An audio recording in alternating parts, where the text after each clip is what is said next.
страшное время. Бедный наш Лондон, стал он для жизни совсем непригодным. Смрадом, туманом, дымом зловонным дышит теперь человек. Ужасный, ужасный, кошмарный, кошмарный, безумный, безумный 19 век. Ужасный, ужасный, кошмарный, кошмарный, безумный, безумный 19 век.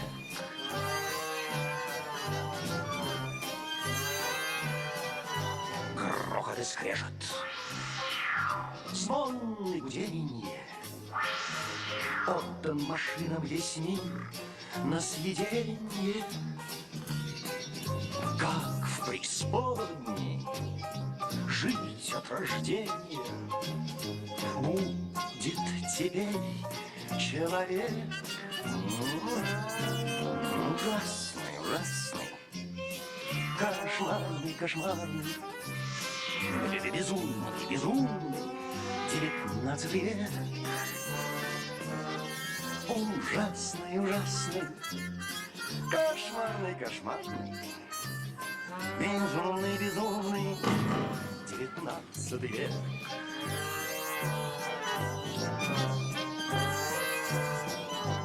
Автомобили, автомобили, улицы Лондона заполонили.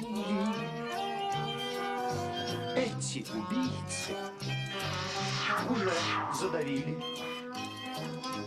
в Англии 2 человек. Ужасный, ужасный, о, кошмарный, кошмарный, а? Безумный, безумный 19 век. Ужасный, ужасный, кошмарный, кошмарный, безумный, безумный 19 век.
Добрый вечер, уважаемые леди и джентльмены и милые дети. Воистину добрый вечер. Хотя я надеюсь, что милые дети будут нашими собеседниками не более получаса. Как только знаменитый Биг Бен пробьет 8 раз, они тихо встанут и пойдут спать.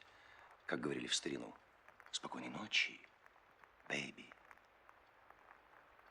А, кстати, может быть, многие меня не знают. Нет, я ни на что не претендую. Просто я представлюсь. Меня зовут Джером. Нет, Джером Клапка Джером. Это мое полное имя.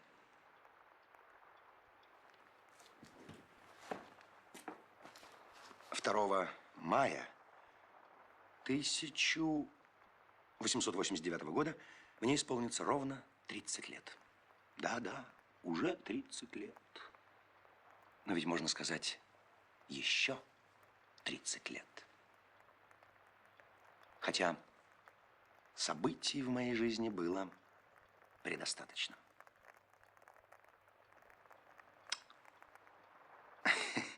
Кем я только не был.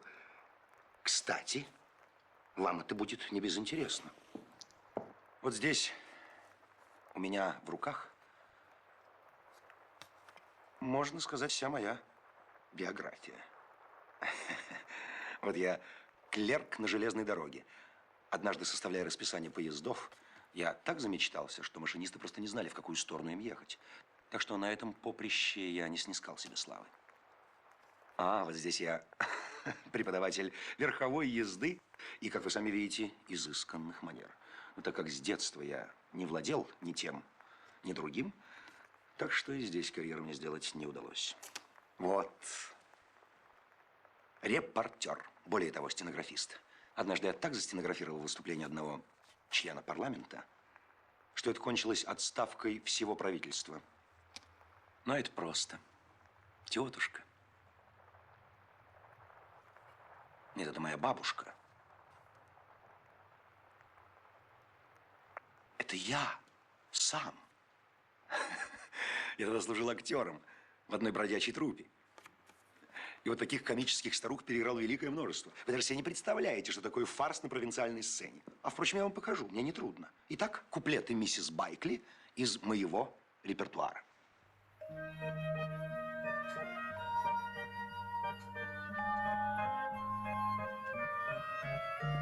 Как нынче я помню все это, скамью средь аллеющих роз, а рядом гвардейца брюнета, которого звали.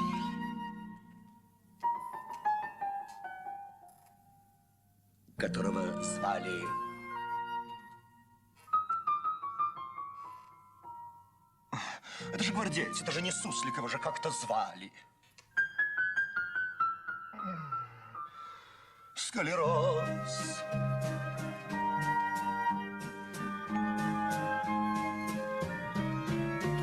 Сказал он, что я воплощение его самых сладостных грез. И пылко просил на коленях. А что же просил он?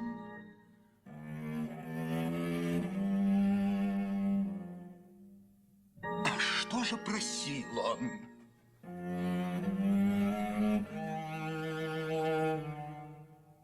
Что он потерял на полу этот полоумный?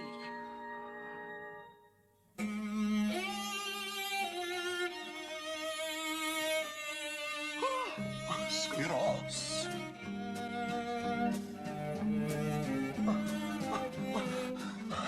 Меня он решительно обнял, женюсь, как в бреду произнес. А что было дальше? Не помню. Но что-то ведь было.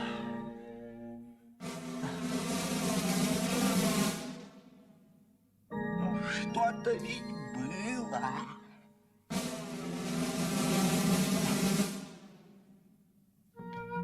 Ну, женился он, в конце концов, или не женился?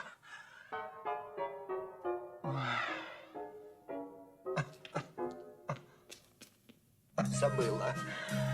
Склероз. Извините. Склероз.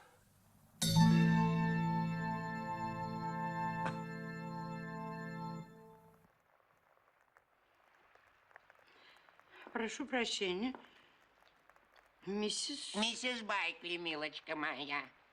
Ну, мистер Жером заказал ужин и не предупредил, что у него будут дамы. Он ветреник ваш, Джером.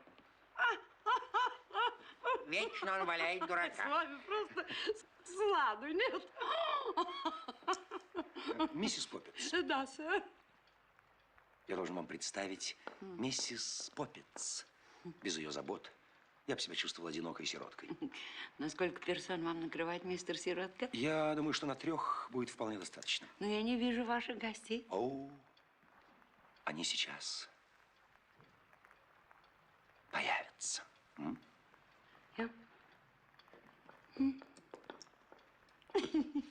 Вечно он что-нибудь придумает. Несите, несите, миссис Поппинс. Сейчас принесу, мистер Джером. Нехорошо обманывать старушку. Ничего не поделаешь. Надо что-то выдумывать. Итак, моя дорогая мисс Фантазия, за дело.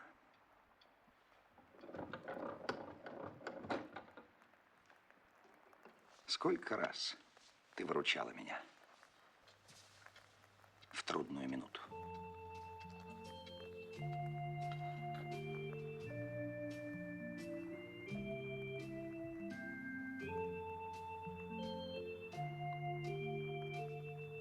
На улице так дождливо, такая серая мгла, что даже здесь, в этой комнате, где так уютно потрескивает камин, чувствуешь себя забытым и одиноким.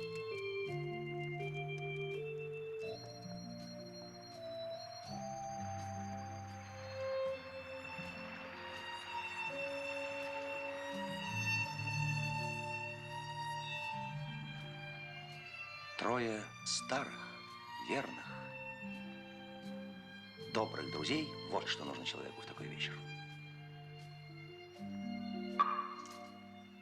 Итак, я пришел, сэр. К вашим услугам. Это Харрис. О, если бы вы слышали, как он поет комические куплеты. Но это его не главная особенность. Кроме всего прочего, он является ходячим путеводителем по Лондону. Вы совершенно правы, старина. Я знаю множество местечек, где можно найти превосходный нектар.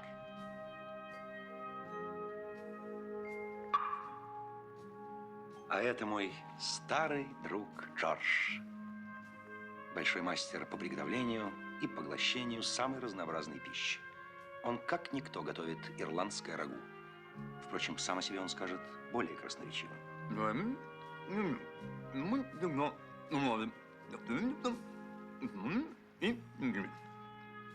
Очень точно подмечено. О, это наш общий друг, наш общий любимец Монморанси. Ну, как все обыкновенные собаки, ненавидит кошек. Впрочем, сейчас вы в этом сами убедитесь. Смотрите. Монморанси. Кс-кс. Кс-кс. Кс. Кс-кс. Кс. О, видишь, что с ним делается? Ну что ж, моя дорогая мисс Фантазия, для начала вполне достаточно. Итак, нас трое. Простите, я просто не считал собаку.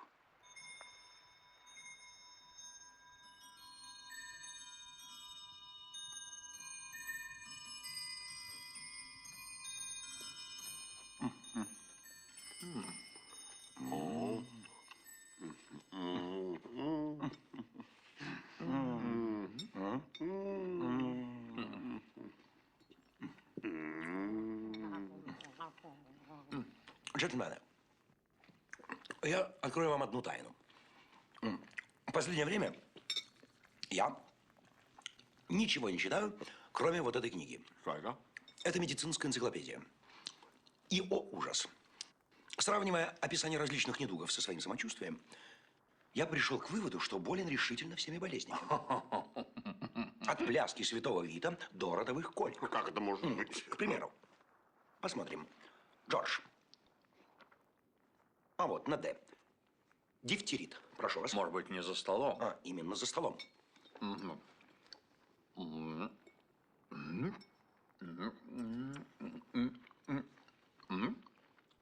Глазки дифтеритные, Джордж. Дифтеритные.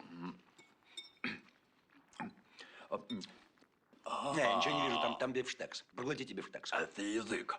Правильно. При дифтерите язык как бифштекс. Почитайте внимательно. Да. А пульс? Что пульс? Вы глотать не можете совсем. Явные признаки дифтерита. Пульс? О, его вообще нет. Ясно, дифтерит. Да? Похоже. Минуточку. Похоже. Ну что, Джордж, с вами все ясно, вы не жилец. Будьте здоровы. Ваше здоровье. Кстати. Мой милый друг Харрис. Да.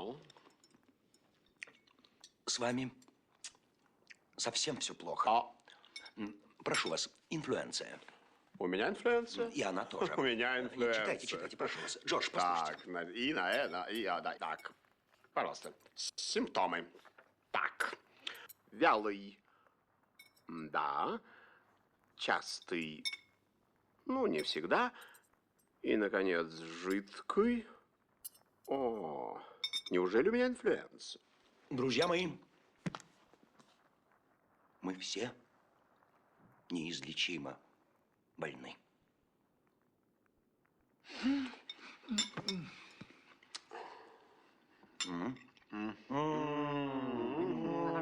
Друзья, просто сердце щемит. От чего?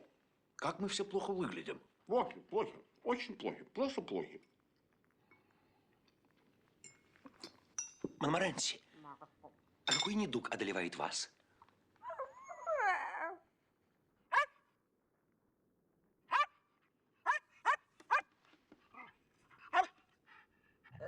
Вот Монморанси нашего возраста, но какой бодрый. Джентльмены, единственное, что нас может спасти, это активные Да, действия. активные действия. Спорт. Спорт. Джордж, что это такое? Это пудинг. Спорт или путешествие. Что вы предлагаете? Я предлагаю отыскать какой-нибудь уединенный, забытый уголок. Вдали от суетного света какую-нибудь заброшенную бухту.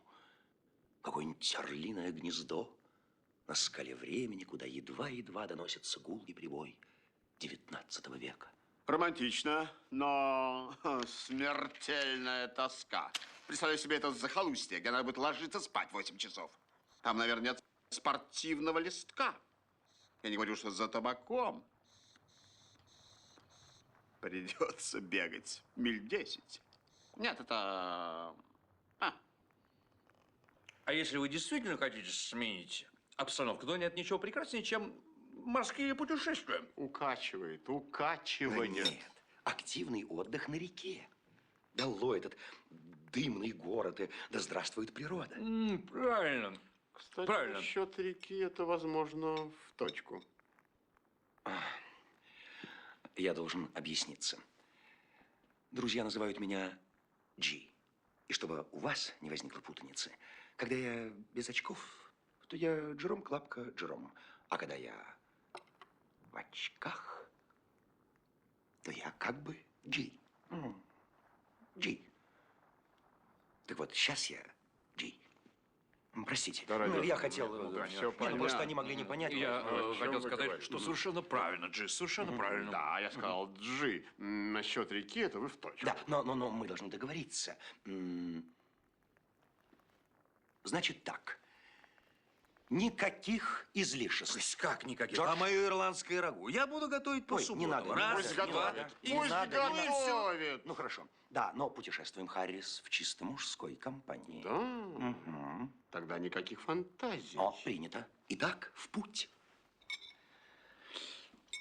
2, раз, 2, раз. Ну-ка, навалились, поднажали. Что это Не такое? понял. Весла. Весла в руки взяли. Ну, навалились, поднажали. Дружно. 2, раз, 2. Ну, Харрис, не табаньте. 2, раз, 2, раз. Это ли не самый лучший отдых? Лодка. Свежий воздух. Только солнце, только небо А между прочим, есть еще и река. и река. И это будет лейтмотивом нашего путешествия.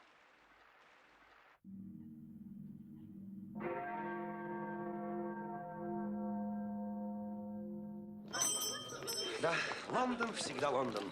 Погода снова за нас. Сказочная погода. Весьма. Я прошу вас. Прошу вас. Я прошу вас. Я прошу. Джентльмены, все складывается как нельзя лучше. Да уж. Лошадки, порт. Ну, вихрем.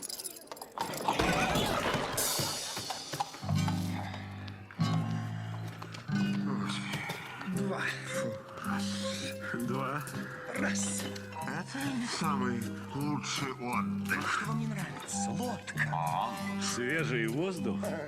Только солнце, только небо и река. Что происходит? Не знаете, что за скопление?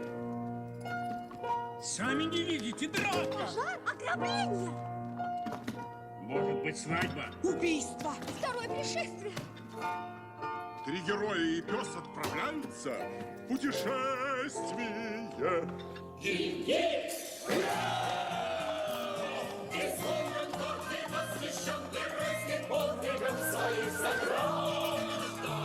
А как же?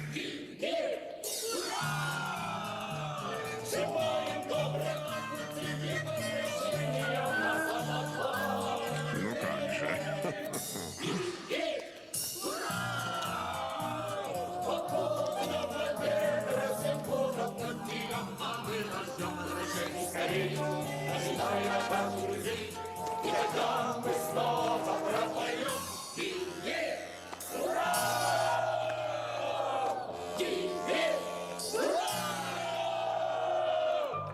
Опять эта дама. Ну, где дисциплина? Сэр, в путь отправляются только мужчины.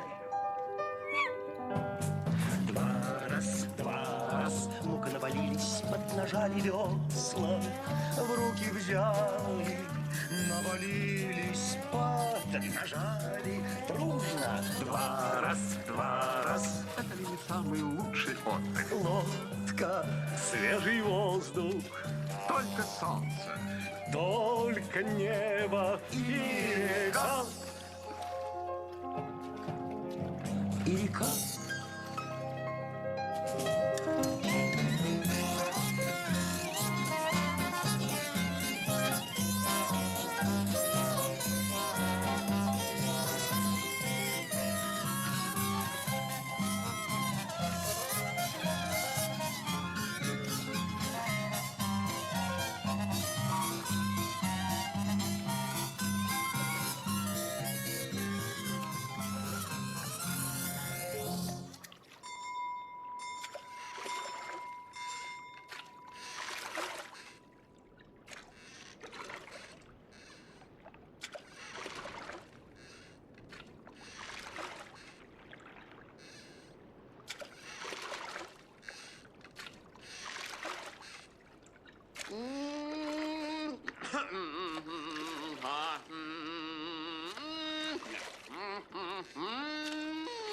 Вот. Кто плывет, Сузуки, отвечай. Кто гребет, милый Джи, отгадай. Я ж притаился, не говорю ни слова, обдать его готово. О, не выдержит она такого счастья.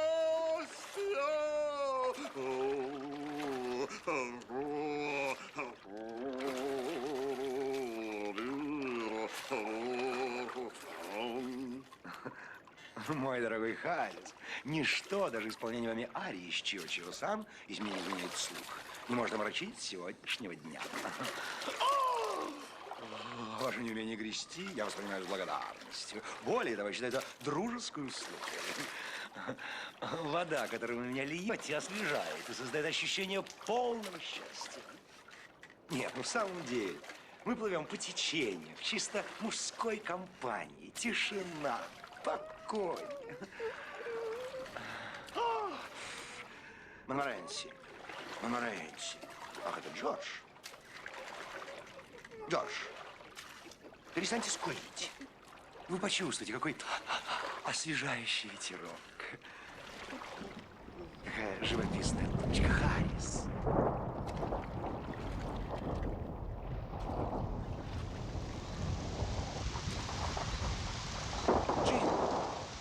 Джи, куда вы так несетесь? Ну, подождите. Просто какой-то потоп.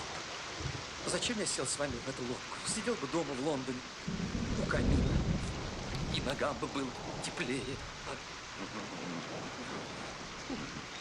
Джордж, первый день пути, 10 часов 8 минут по Гринвичу.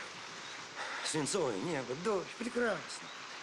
Харрис, друг мой, если вас не затруднит, подайте нам просто палатку. Вы меня все-таки простите. Мне все это не очень. Джордж, только солнце, только небо. Ну, И что? Вы что, не видите, куда вы бросаете, старый? Вот старый, это последняя реплика, сказанная нами при детях. Ну, лучше вы же помните, мы договорились. Спокойной ночи. Биг Бен, Биг Бен. Дальше все будет только для взрослых.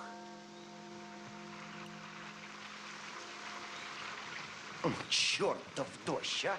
Ну, ничего, будем ставить палатку. Ага, значит, нужна инструкция. Где у нас инструкция? Ну ничего, постараемся обойтись без нее. Нет, но я помню, что надо как-то развернуть, потом натянуть, потом как-то поставить, подперев какими-то колышками. Джордж, дайте мне колышки. Что? Харрис! Харрис! Что Ну, за где наши истерика? колышки? Какие колышки? А, колышки. Колышков нет, но сейчас колышки будут. И все. Так, Джордж, возьмите вот этот конец и тяните туда. Куда? Вон туда. Куда туда? Ну, туда. А зачем? Вы что, не хотите поставить палатку? Честно? Нет. Что же цепляется? Все время цепляется здесь. Зацепилась, так дерните. Ой. О, простите, ради бога, простите, голубчик, простите. Куда? Куда? Дайте мне руку. Руку дайте мне. Руку. Вы совершенно не приспособлены к путешествиям, а? Нет. Ну, идите в лодку. Идите в лодку, спасибо, спасибо. Пожалуйста, ну что я там буду делать? Постарайтесь уснуть. Монморанси, Монморанси, позовите мне Харриса, ну шевелитесь же, Монморанси. Ох, расстроил меня Джордж, ох, расстроил. Мне нужен профессиональный помощник. Харрис! Харрис! Перестаньте меня грызть, мой дорогой. Ну, не грызите меня, сэр. И передайте друзьям, что кольев нет, и, очевидно, уже никогда не будет. Ну?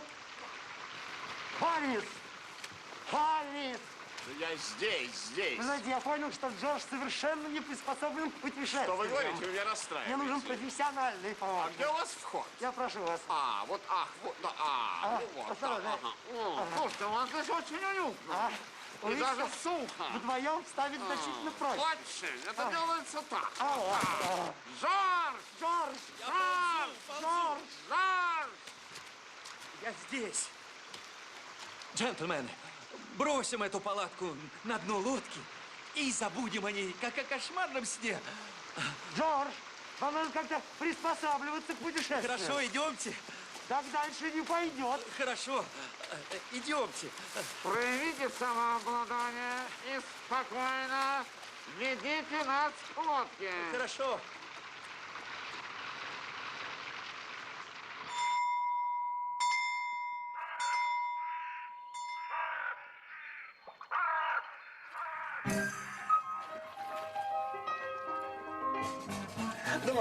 Раз, два, раз. Ну-ка, навалились, поднажали. Ведра в руки взяли. Навалились, поднажали. Здорово, Два, раз, два, раз. Это ли не самый лучший отдых? Лодка, свежий воздух. О, только солнце Только небо. и река.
часть выкрикиваемых фраз – непереводимая игра слов. Некоторые из них даже я не понимаю. А некоторые вполне сходны с вашими, которые уместно употреблять в подобных обстоятельствах. Что до Монморанси, он просто лает. Джентльмены! Джентльмены! Джентльмены! Успокойтесь, я иду к вам! Джентльмены! Сейчас не броните, джентльмены, я иду к вам! Я уже близко, джентльмены! Я уже близко!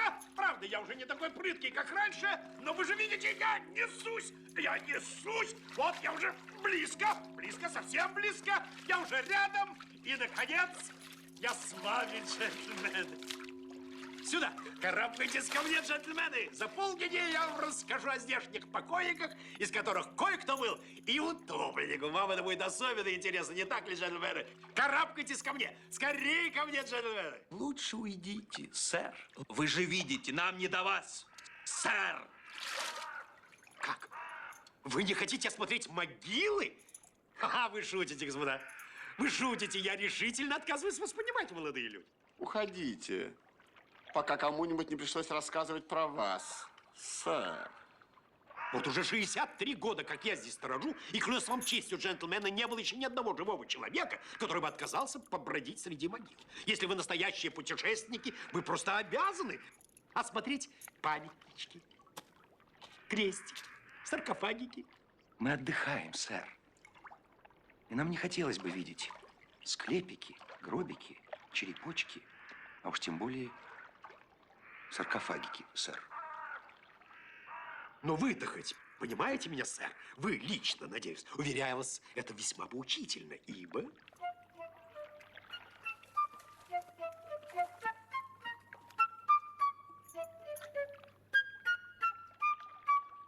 Джентльмены, доставьте себе маленькое удовольствие, умоляю. Я честью вам клянусь, что никогда вам не найти такого развлечения.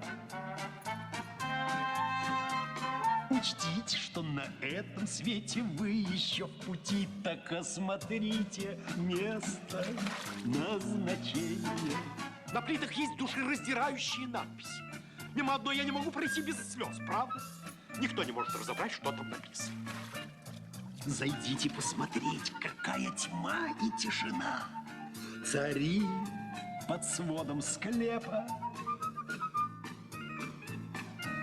И вам тогда должна открыться истина одна, что без веселья тихо жить нелепо. Джентльмены! Джентльмены! Что же это такое, джентльмены? Куда же вы? Джентльмены! Джентльмены!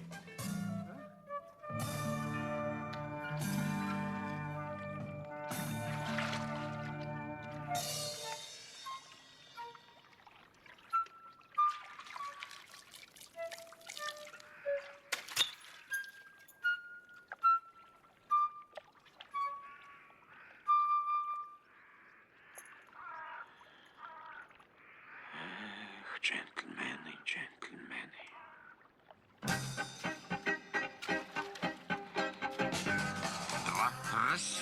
Раз. Ну-ка навалились, поднажали. Весла в руки взяли.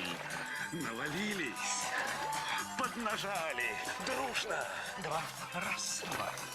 Это ли не самый лучший отдых? Лодка, джентльмены, свежий воздух. Только солнце, только небо и река. Раз, два. Какой-то у нас сегодня беспокойный день. Мы почему-то все время куда-то торопимся. Кто-то нам все время мешает. И почему-то мне сегодня все время хочется есть. Впрочем, как всегда, Джордж. Монморанси, если вы все время будете скулить, я вас съем. Нервы. У него нервишки играют. А ты не бойся, он собак не ест. Судя по вашим кровожадным взглядам, друзья мои, вы еще недостаточно растворились в природе. Я, кажется, действительно еще не растворился. Меня неотступно преследует мечта спеть комические куплеты над черепом того назойливого старичка. А почему вам не поднять нам настроение и не пропеть комические куплеты? Если бы вы хоть однажды услышали, как Харрис поет комические куплеты, поверьте, это стало бы одним из ярчайших переживаний в вашей жизни.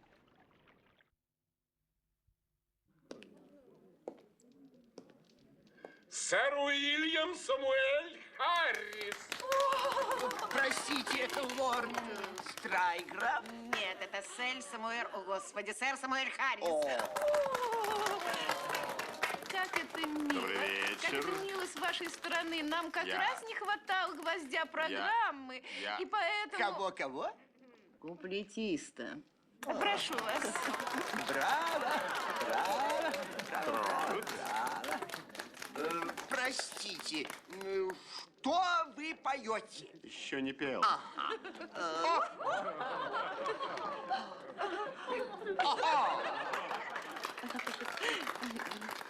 Ой, как он мил.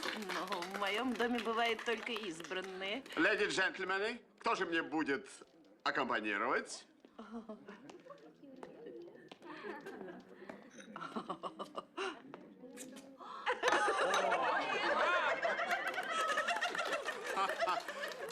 Это я еще не пел. Кто же мне будет все-таки аккомпанировать, а? Ну, смелее, смелее. Ну неужели никто из вас не может сесть за фортепиано? Это же- может наша Джесси. Ах так, Джесси, какая прелесть. Ну, пожалуйста, Джесси, мы вас просим. Нет, нельзя отказываться, пожалуйста. Вот так. Джесси, дорогая моя. Опа!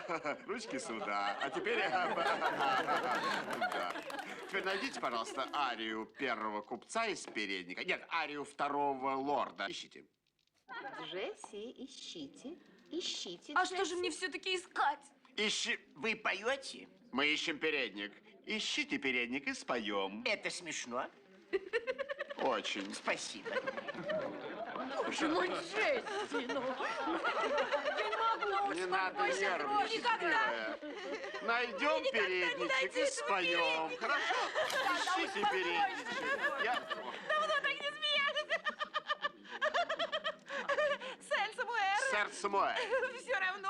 Вам все равно, мне неприятно. Сэм Самуэль, ну, не волнуйтесь, не нервничайте. Ищите ищите аккомпаниатора. Мы обязательно найдем. Я думаю, нас выручит этот юный лорд. Вот этот флегматик? Почему он флегматик? Сэр, Сэр. что будете петь? Петь. Сэр.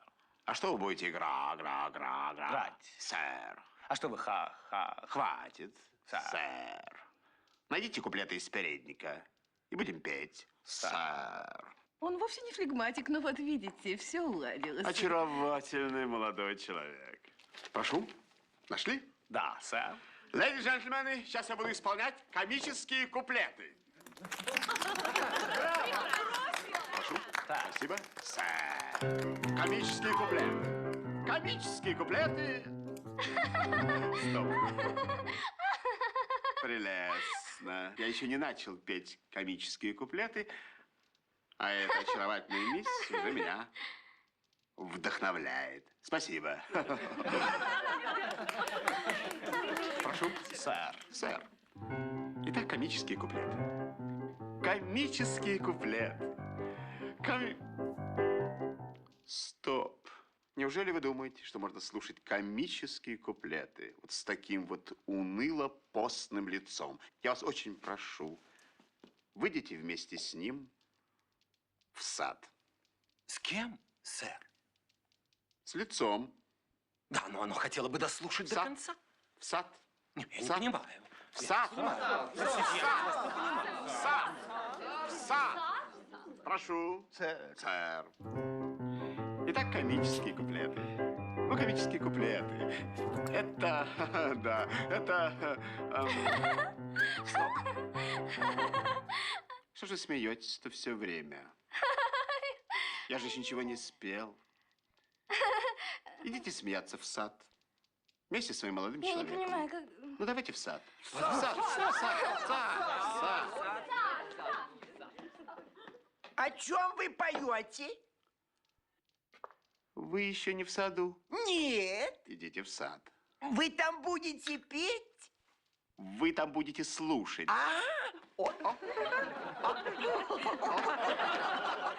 Прошу, сэр. Комические куплеты. Ну, комические куплеты. Это не речитатив, нет. Это не ариозо. Это даже не ария. Стоп. О, робкая, вечно плачущая мисс. Идите рыдать в сад в окружении своей очаровательной семьи. Всю семью в сад. В сад всю семью. Вместе со всей семьей в сад. Идите в сад. Пошли в сад, я сказал.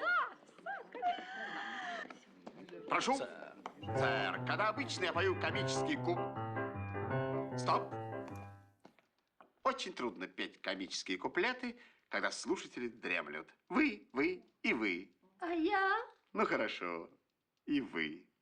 Леди, все в сад. Да. Теперь с вами, сэр. Что же вы мне все время играете, сэр? Я уже в В саду, сэр. Ну как же это так? Сэм Саруэль. Ой, извините меня, сэр Самуэль. Что такое? Что случилось? Что вас взволновало, дорогая моя? Ну, все-таки, что это? Это и есть комические куплеты. Ну, о, ха-ха.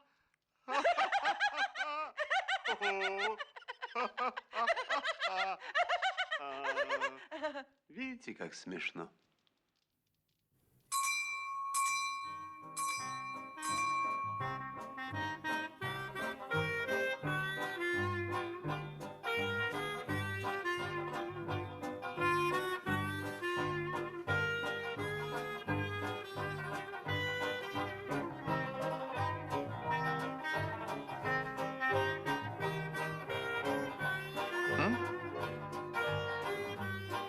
Сейчас будет замечательный бифштекс.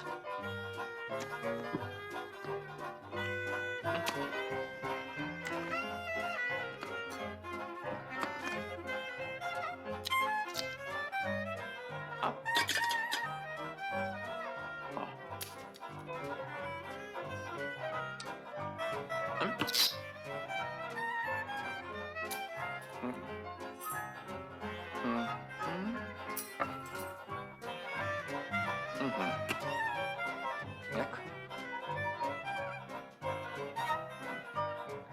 Джош, это Пусть самоубийство. открывает. Раз, два, Это и готово.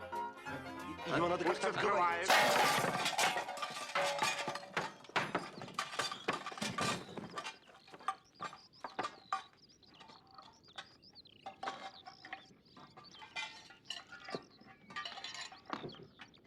О, Джордж, молодец. Золотые руки. Любо-дорого глядеть, когда он за что-нибудь берется. Вылитый мой дядюшка Поджер. Отвлечемся на минуту от консервной банки. Я расскажу вам замечательную историю. Интересно, долго я буду здесь стоять? Откройте дверь папе. Раз, два, и готово. Пусть никто не вмешивается. Я все сделаю сам. Сейчас будем вешать это произведение живописи. Разогнули папу. А нет, смотри, папа сам разогнулся. Так, Мария, подержи мой халат. Так, Бетси, принеси мне дюжину вот таких гвоздей. Хорошо, так. Ага, хорошо. О, лесенка, лесенка. Где же у нас?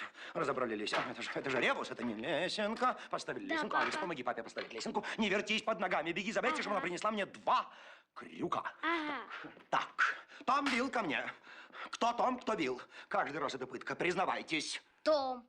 Что ты мне рожаешь? Таких одинаковых детей не могу отличить одного от другого. Билл, быстренько за молотком. Том, принеси линейку. Хорошо. Дети, мне еще понадобится откос. Так, мне так щекотно. Так, хорошо, полезли. Папа у нас скалолаз. Дырочка будет здесь. Хорошо. Не хватай, мне это неприятно. Что-то меня знобит. Мария, халат. Так, должен кто-то светить, иначе я ничего не увижу. Мария, стойте со свечой. Поли, бегите за Бетти, чтобы она принесла мне шпагат.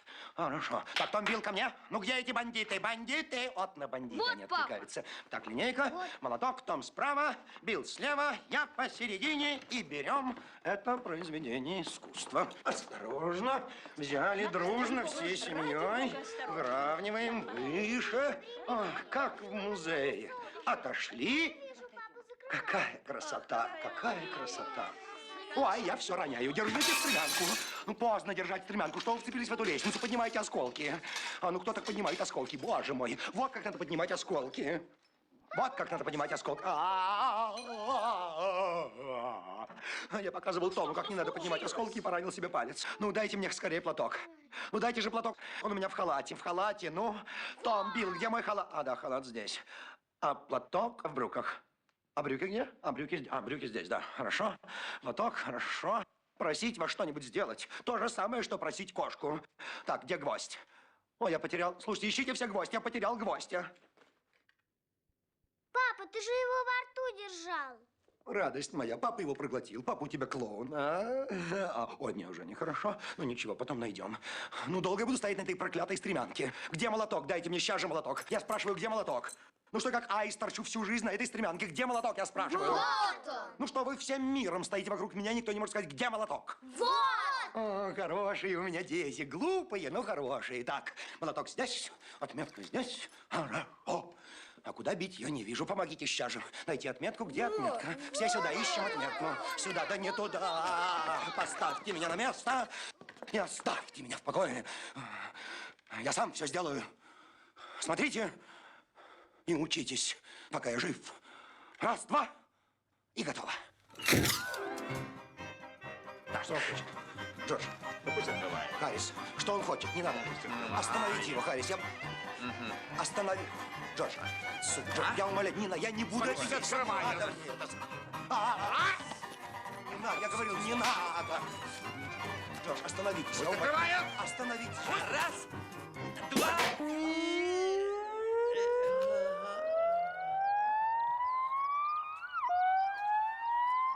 Летит. Вот она.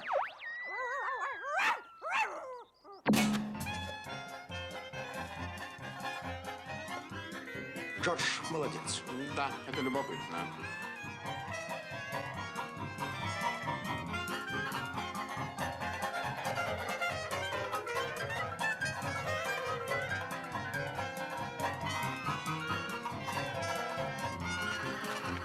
Харрис, зачем вам это нужно? Открой. Харрис, зачем?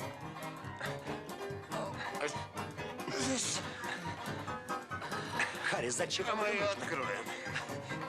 Харрис, зачем вам камень? Откроем.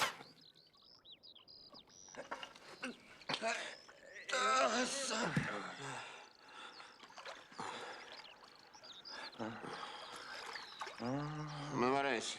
Монморенси. Монморенси. Господи, где она? Монморенси? Искать. Искать.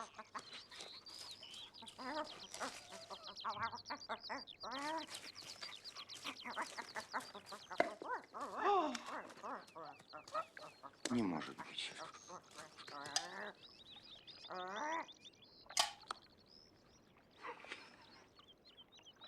Ну, бифштексов не будет. Будут блинчики.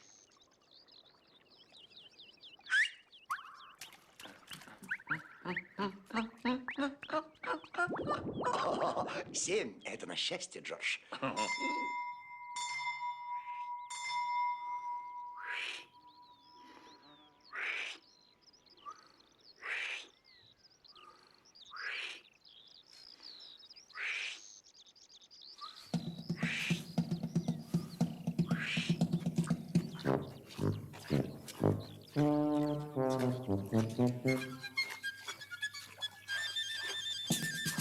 Мы Землякеры снова в походе. Если же силы все на исходе, дружно дернем, потянем дружно. Вот и все, что в походе нужно. Дружно дернем, потянем дружно. Вот и все, что в походе нужно. Мы побывали в сотне сражений. Главное в войнах — это снабжение. Дружно дернем, потянем дружно. Вот и все, что в походе нужно. Дружно дернем, потянем дружно. Вот и все, что в походе нужно.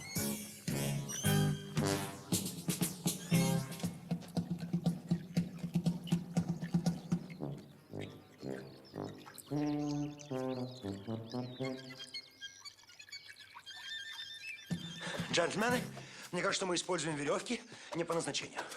А что вы предлагаете? Джордж, когда мы плыли вниз по реке, все было прекрасно. Но теперь до шлюза нам придется идти против течения. Вот та пожилая троица тащила очень остроумно. Арис, вы читаете мои мысли. Я предлагаю распутать наши веревки. Поскольку я буду готовить ирландское рагу, веревки распутайте вы, Джи. Логично. Тогда в лодку бегом. Харш, Монмаранси.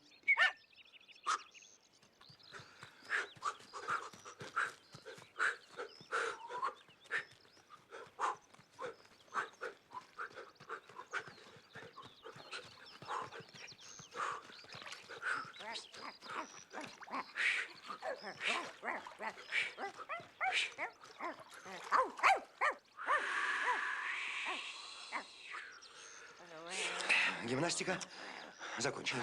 Давно пора.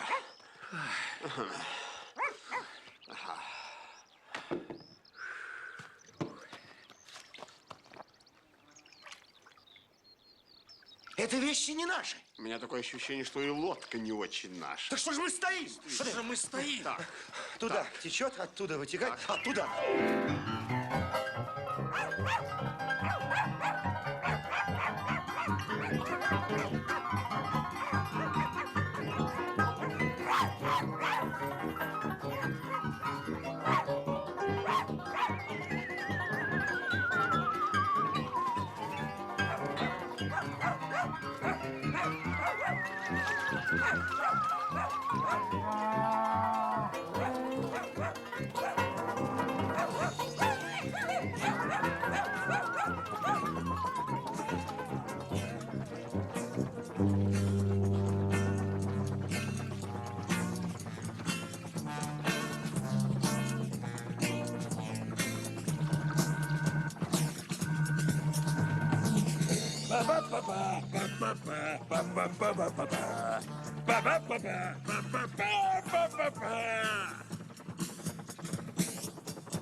Вот она.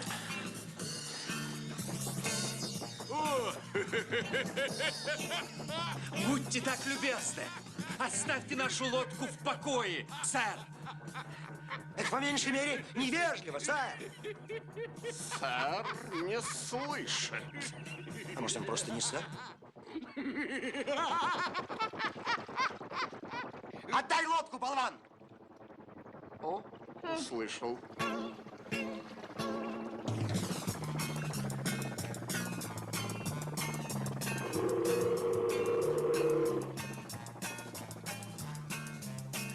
Итак, жребий, джентльмены.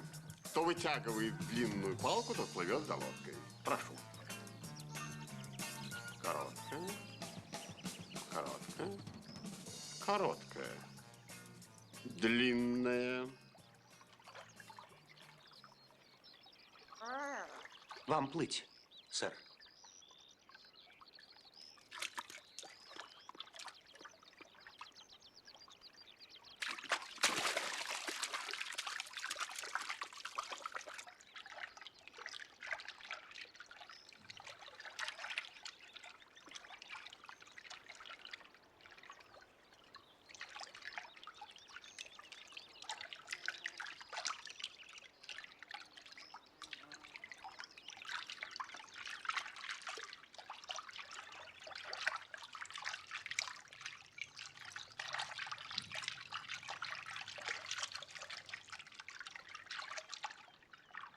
Спасибо, друг.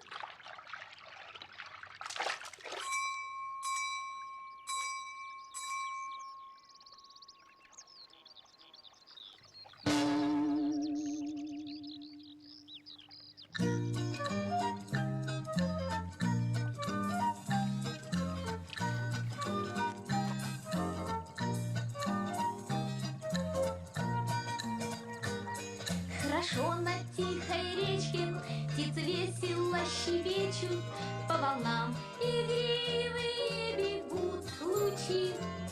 Так чудесно все на свете, лишь бы нам в пути не встретить приставучих, надоедливых мужчин. Приставучих, надоедливых мужчин.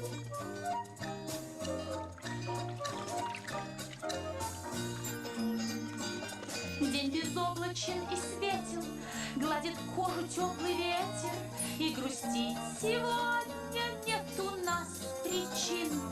Но насколько было бы лучше, если б не было липучих, приставучих, надоедливых мужчин. Приставучих, надоедливых мужчин.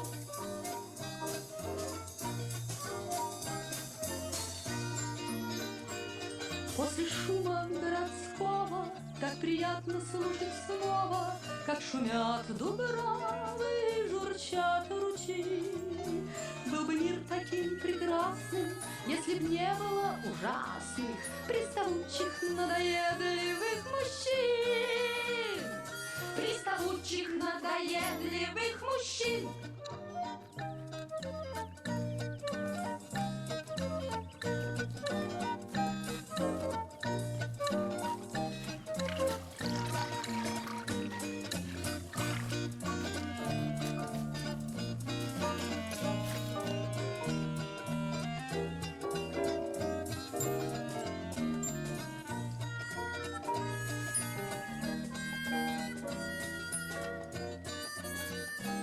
Какая грациозная группа. Поистине прекрасное зрелище. Не отвлекайтесь, джентльмены. А у голубенькой-то петля на шее. Боже мой! Милая леди, мне не хотелось бы быть назойливым, но как джентльмен. Куда?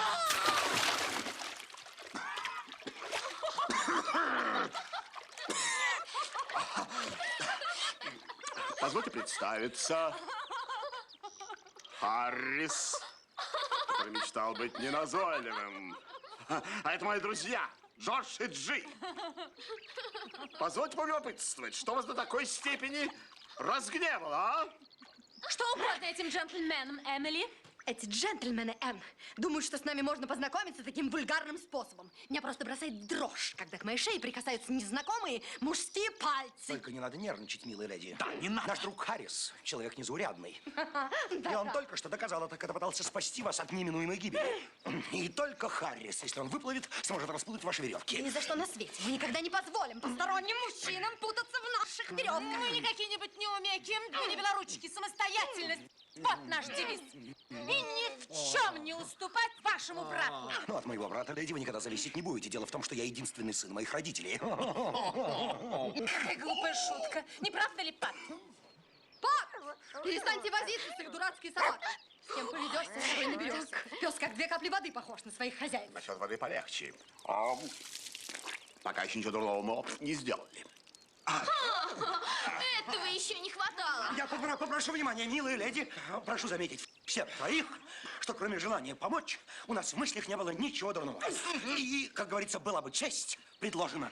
Честь? Ваша назойливость, джентльмены. Не честь, а бесчестие. Имейте в виду, мы хорошо развиты физически. И Я как вы заметили, знаем приемы джиу-джитсу. Так что не очень-то распускайтесь. Пока мы с вами мило беседуем, смотрите, что сделалось с нашими веревками. Я думаю, надо рвать этот проклятый канат. Перестаньте терзать наши веревки. Это не только ваши веревки, это наши веревки. Что, куда вы тащите? Если вы сейчас же не родите наши веревки, дело кончится неприятностями. Крупными. Это все, на что вы способны. Да. Джентльмены, без скандалистов. Покажите пальцем, какие веревки ваши. Да вот это наши веревки. Отдайте наши веревки. Сейчас же отдайте! Это наш узел! Дайте наши веревки! Монмаранси! Монмаранси! Это конец! Это конец! Это конец!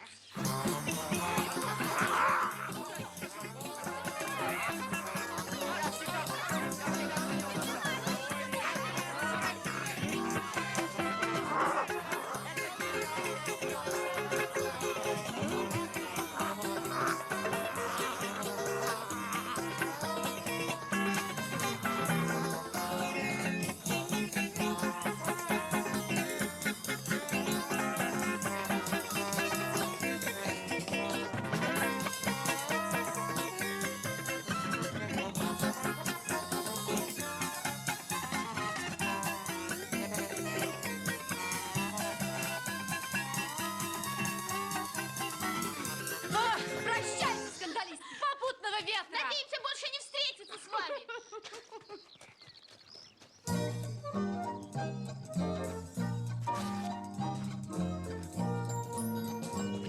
День безоблачен и светел, гладит кожу теплый ветер. И грустить сегодня нет у нас причин. Но насколько было бы лучше, если б не было липучих, приставучих, надоедливых мужчин. Приставучих, надоедливых мужчин.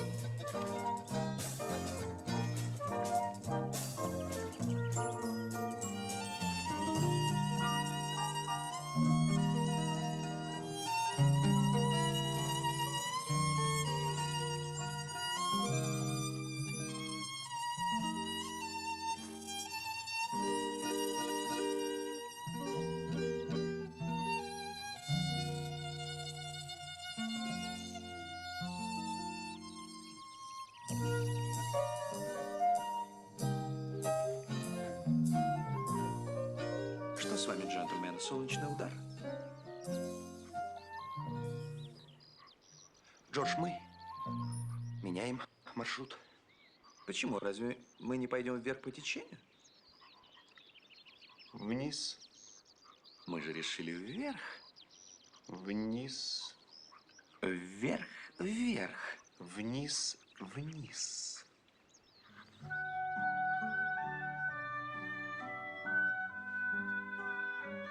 Так куда же нам плыть?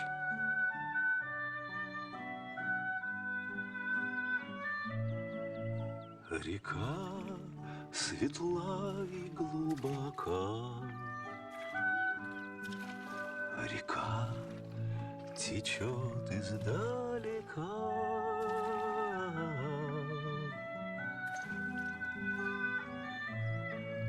В объятия моря синего течет она красивая. Тихая река, Нежная река. добрая река.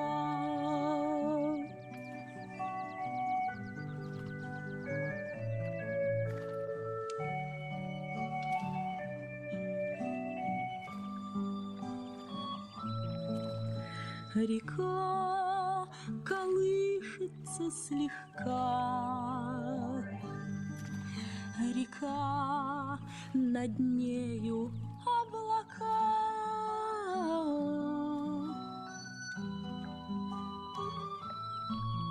В объятия моря дальнего течет она хрустальная. Тихая река. Нежная река. Добрая река.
страшное время.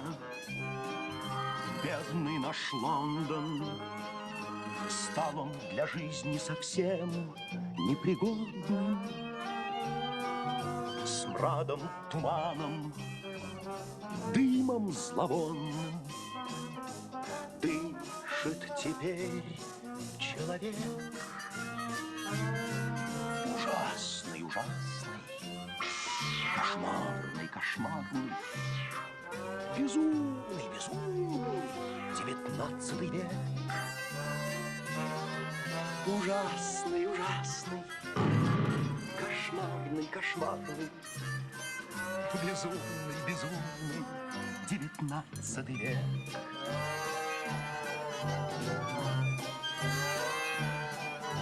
Грохот и скрежет, звон и гуденье. Отдан машинам весь мир на съеденье. Как в преисподней жить от рождения будет теперь человек. Ужасный, ужасный, кошмарный, кошмарный, безумный, безумный 19 век. Ужасный, ужасный, кошмарный, кошмарный, безумный, безумный 19 век.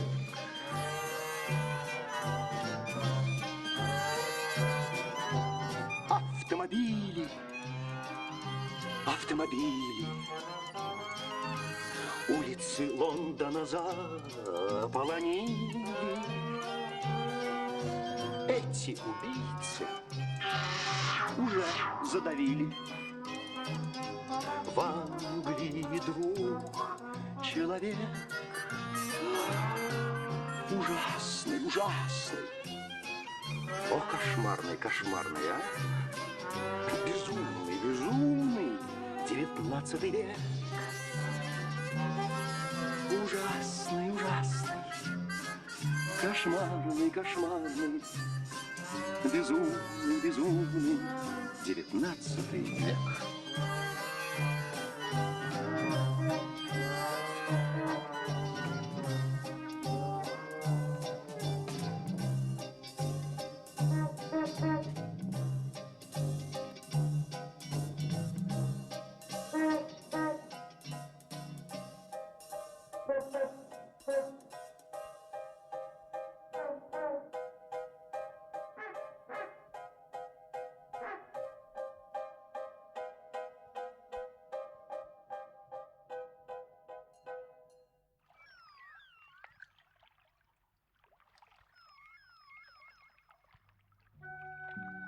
Добрый вечер, леди и джентльмены. Может, утро, а может, ночь. У нас отсырели и остановились часы. Такой туман на Темзе.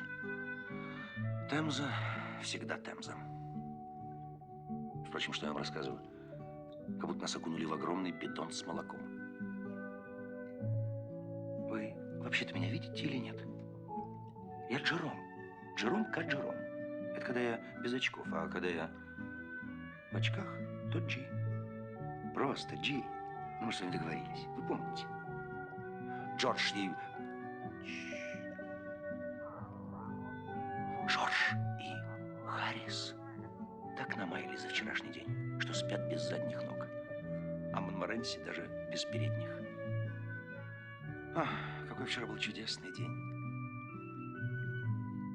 Яркое, ослепительное солнце. Живописные берега, свежая, журчащая вода, очаровательные попутчицы. Мы весело и непринужденно волокли свою лодку вслед за ними. Но тут Харрис обнаружил, что грубый канат, словно удав, обвил лилейную шейку одной из них. Харрис, как истинный джентльмен, ринулся на помощь и... О, боже мой! Вот так мило мы и познакомились. Правда, через некоторое время произошло маленькое недоразумение с веревками наших лодок. Но мы их тут же распутали и, конечно же, подружились. А потом наши лодки, послушные веслам и рулю, как пара белоснежных лебедей, поплыли друг за другом. Но все это исчезло. И остался только туман. С кем это вы там болтаете? Вы что, разговариваете сами с собой? Иду спать.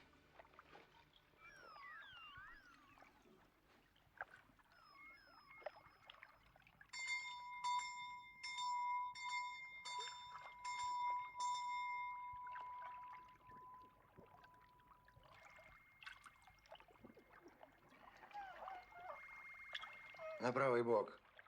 Поверь. Ну? Эйс.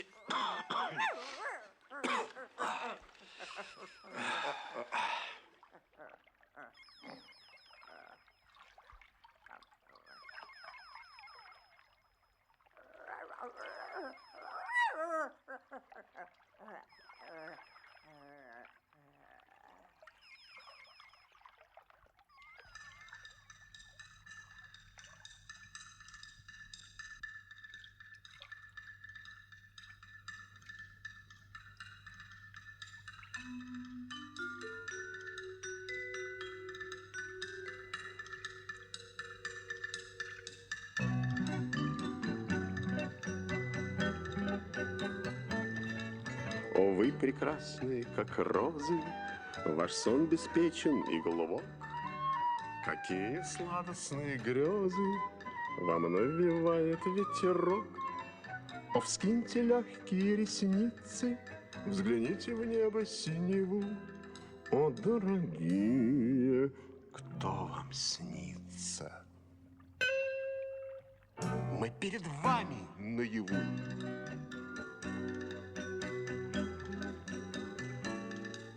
Вы прекрасные, как феи, услышьте наш смиренный глаз.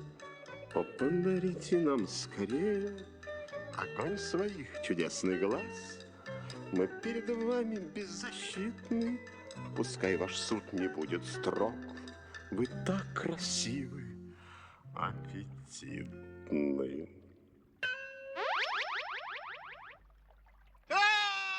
И мы втроем у ваших ног.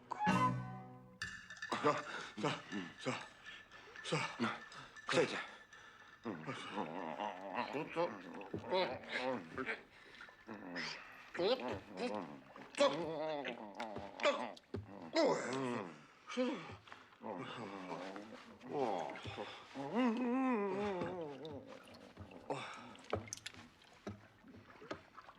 Распутывайтесь. Дай ваши ноги. Уберите ваши ноги. Вот мои полосатые. Ваши ноги, отложите ваши ноги. Вот моя пара. Ага. Ну что? Хватит. А я, по-вашему, поплыл без ног. Что будем делать? Считать будем сейчас. Раз, Два. Минуточку.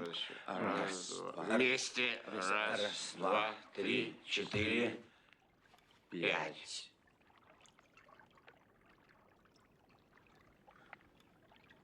Чего притихли-то? Достаточно? Как это? Тем более, что на шестой я лежу.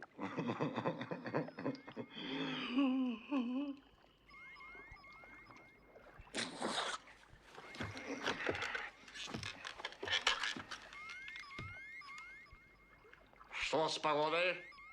На Темзе туман.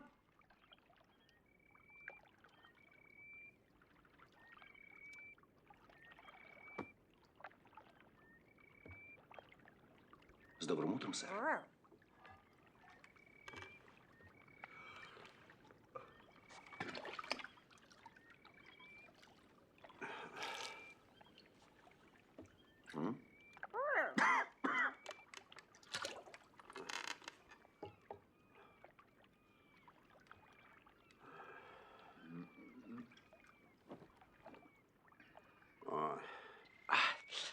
Между прочим, та длинная, которую я вчера... Которая вас вчера. Ну, хорошо, которая меня вчера. Вполне привлекательная особая. Что может быть привлекательного в девице ростом с королевского гвардейца? У нее талия, как у белой медведицы, и 42 размер туфель. У нее-то? Вовсе нет. Талия у меня прекрасная, нога изящная, и ростом я по плечо этому типу с усами, который больше похож на повара, чем на гвардейца. Милая леди, простите бестактность моих друзей. Это у них от сырости. Джентльмены, вы на солнце были не слишком любезны. Заметьте, мы вас еще раз прощаем. Как вы провели ночь, джентльмены?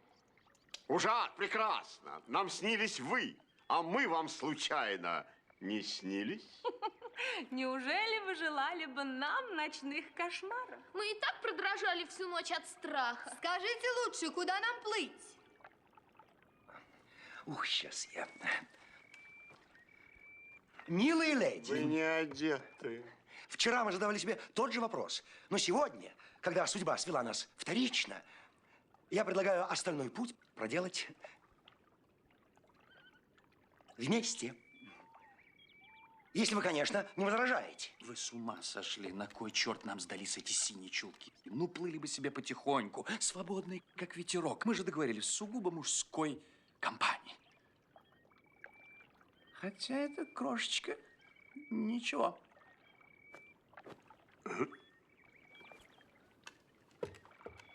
Мы согласны, джентльмены. Но только если вы примете наши условия. Ночевать мы будем на своей лодке, предварительно отведя ее на середину реки и поставив на якорь. Второе. Нас должны разделять не менее 30 футов глубокой воды. А это немало? Для настоящих джентльменов. Я думаю, достаточно, Энн. Итак, в путь. Послушайте, джентльмены, когда Кэбы попадают в туман, то возница все время дует в рога, чтобы люди слышали, что едет Кэб. У вас есть рога? Слава богу, пока что нет. Джордж. Ну, они же сами начали насчет рогов. Знаешь. А вы умеете петь? Петь? Да. С удовольствием. Ну тогда давайте петь, чтобы в тумане не потерять друг друга.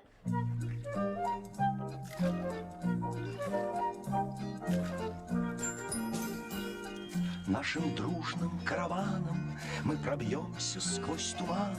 Для купания пляж отыщем золотой. Мы согласны, джентльмены, искупнемся непременно. Вы на этой стороне, а мы на той. Вы на этой стороне, а мы на той. Леди, вас не видно. Если бы получше пели, я уверена, что туман бы давно рассеялся. Как пристанем тем же часом, мы разложим все припасы где-нибудь на мягкой травке под кустом. Мы согласны, джентльмены, попируем непременно. Вы на этом берегу, а мы на том. Вы на этом берегу, а мы на том. Нас хорошо слышно, леди. Очень мило, продолжайте, нам нравится. Вы нуждаетесь в охране, и как только ночь настанет, мы палатки наши рядом разобьем.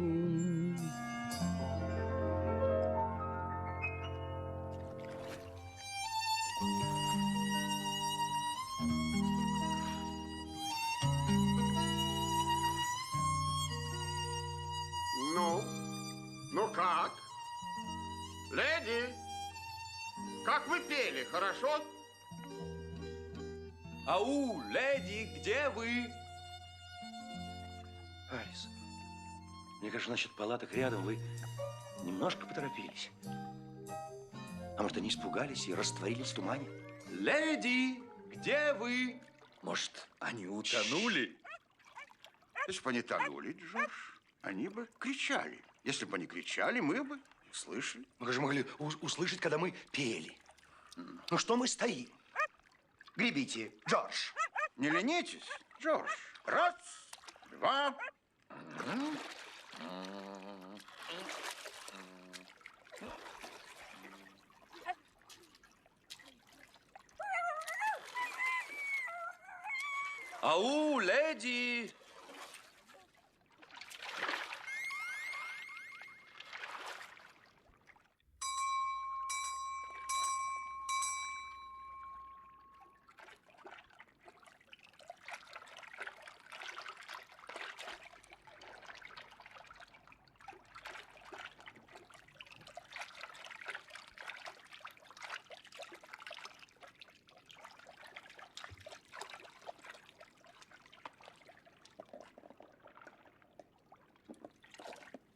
Ну вот, и все. Судя по размеру, это ваша дама. Да. Увы.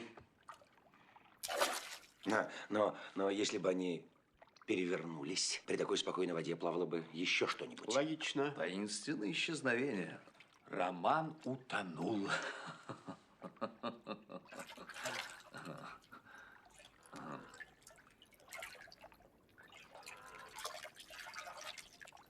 Харрис, вы любите читать. Что написано на этом бакине? Лабиринт. Так, друзья мои, я уверен, что такие экстравагантные дамы, как наши, не могут пройти мимо такого чуда, как Хэмптон-Кортский лабиринт. А мне не интересен лабиринт. Я хочу есть. Джордж, ну извините, но это невежественно. Люди со всего света приезжают сюда, чтобы увидеть это. Как вам не стыдно, вы, которые все время хвалитесь, что можете разгадать любую головоломку? Я не хвалюсь. Что есть, то есть. Вы сейчас сами в этом убедитесь. Вокруг, к центру, а лучше насквозь и выход. Это один из самых примитивных лабиринтов, из которых я когда-либо кого-либо выводил. Север, юг – самое трудное в лабиринтах. Определить, где запад и где восток. Я обычно это делаю в пути. Мои дорогие друзья, я предлагаю вам мысленно совершить это дурацкое путешествие и со своими 6 пенсами возвратиться в лодку. Тем более у меня уже здесь что такое подсасывает. Джентльмены, если вы будете болтать, вы вообще не попадете в лабиринт. Через 10 минут у меня перерыв на ленч. Даже она уже собирается обедать. Харрис, как это обидно, что наш общий друг Джордж трус. Что-то я не очень. Вам не кажется, что наш общий друг Джордж хвостун? Я не очень понимаю. С вами вообще никто не разговаривает. А мне кажется, что он просто... Он лгун. А вам не кажется, что он скупердяй? Кажется. Скупердяй, трус, лгун. И хвостун. Благодарю вас. И хвостун. В таком случае я предлагаю пари. Если через 5 минут я не выведу вас из Хэмптон-Кортского лабиринта, я ставлю 1 против 2, нет, 2 против 1, что если вы заплатите, вы платите. Если нет, если вы заплатите, то я выведу вас. Или так, если вы заплатите вдвоем. Джордж, платите 6 пенсов и не морочьте друзьям голову. Простите, пожалуйста. Скажите, здесь не проходила такая очаровательная молодая леди вот в таком мужском котелке? Харрис, я лучше объясню. У нее приблизительно 42 размер туфелек. Да, она крупная. А меня интересует такая юная леди, она в канатье, курносая. У нее такие пикантные очки, как у меня. Мы с ней вообще похожи. Да, у нее молитвенник. Да. Она конопатая. А вы не видели действительно прелестную леди с очком для ловли бабочек?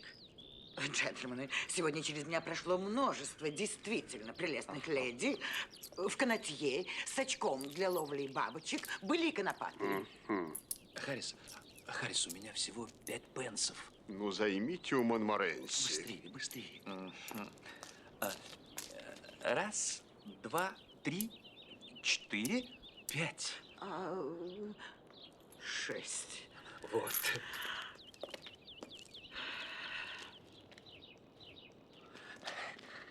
Харрис, красиво. Мило. Джордж хотел лишить нас этого удовольствия. Главное, не отставайте от меня ни на шаг, а то можете заблудиться. А где Монморенси? Монморенси тоже может заблудиться без меня. А Монморенси пошел знакомиться с местными красотками. Кстати, у него на это шансов больше, чем у нас. Да. Ну, ведите нас, Джордж. Так. По-моему, сюда. Нет. Ага, сюда. За мной. Бодрей. За мной. Бодрей.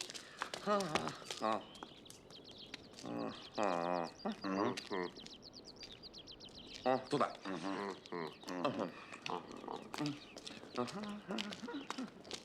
Где же выход? Пойдемте вперед. Ну вот, мы заблудились окончательно. Я, кажется, слышу их голоса. Эмили, я больше не могу, я устала. Ну, не оставаться же нам здесь. Это они! Стойте! Иначе мы потеряем вас навсегда. Замрите. Патриция! Пат! Где вы? Вы подпрыгните! Опа! Какая прыгучесть! Значит, вы не утонули. Сейчас. Все. Нет, мы не утонули, мы заблудились. Они не утонули. А это вы, Джордж? Я, Патриция. Это тот с усиками, очень симпатичный. А вы в очках. Вы тоже здесь. Простите, я забыла ваше имя. Неважно. Меня зовут Джи. Я и вся команда нашего корабля у ваших ног. А это он.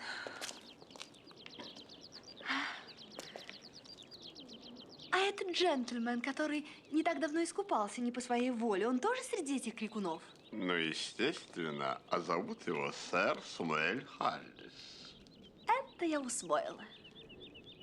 Милые леди, чтобы мы снова вас не потеряли, вы, пожалуйста, пойте. Ну, а мы пойдем на ваши голоса. Хорошо.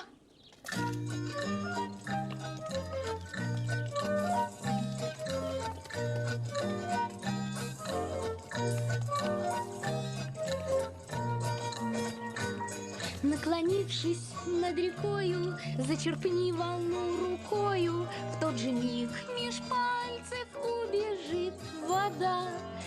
И любовь, такое чудо, к нам приходит ниоткуда, а уходит в никуда.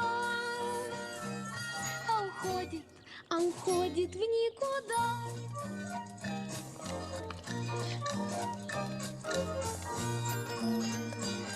Истомившись душным летом, распахни объятия ветру. Не дается ветер в руки, вот беда. И любовь, такое чудо, к нам приходит ниоткуда, а уходит в никуда. А уходит в никуда.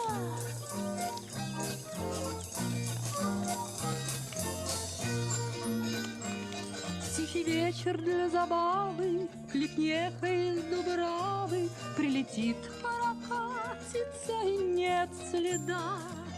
И любовь, такое чудо, к нам приходит ниоткуда, а уходит в никуда. А уходит в никуда.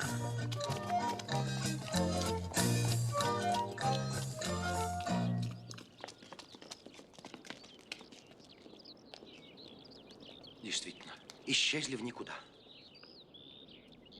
Леди и джентльмены, посетите Хэптон-Кортский лабиринт. Самые острые ощущения нашего времени. 2 пенса.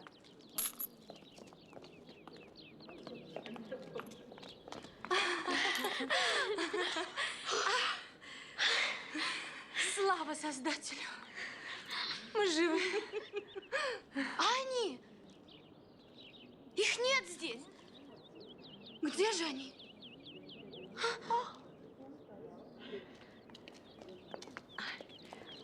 Милая леди, вы не обратили внимания, не вышли отсюда 3 джентльмена? С табачкой. 700. Что, простите, 700? Через меня сегодня прошли 700 джентльменов и 700 собачек. А не было среди них одного джентльмена с красивой трубкой в зубах? Еще одного с усиками. 700 трубок и 700 усиков. И вот что я вам скажу, милые леди. Лабиринт – это не место для свиданий.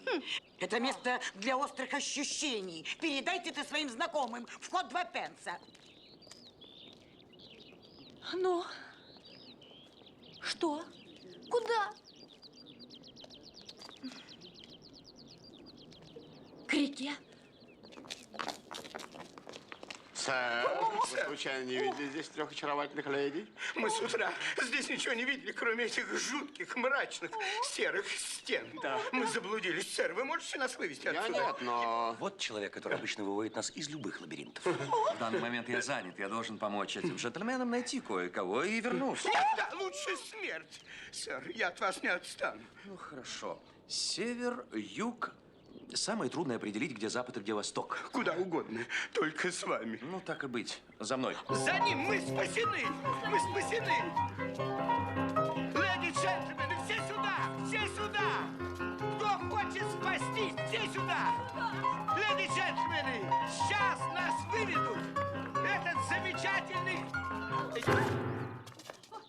Тупик. Простите, вы не знаете, как пройти к центру? Что? То есть как? Как к центру? Как к центру? То есть мы полагали, что вы нас ведете к выходу? К выходу? К выходу. Жаль, проскочили центр. Назад к центру. Назад к центру. К центру. Леди джентльмены, все назад, все назад. Леди джентльмены. Этот центр нас выведет. К этому джентльмену. Да, обязательно. Мама, вон моя булочка, я ее уронил. Резвей, резвей.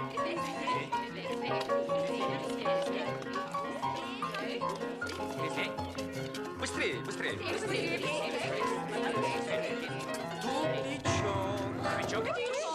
Ну ничего. Ничего. А где наш поводырь?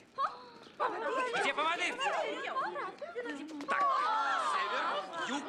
Самый трудно определить, где здесь запад, где восток. Направо. Направо. За мной, за мной. За вами. Подтягивайтесь. Подтягиваемся. Да. Это уже издевательство. Тупик.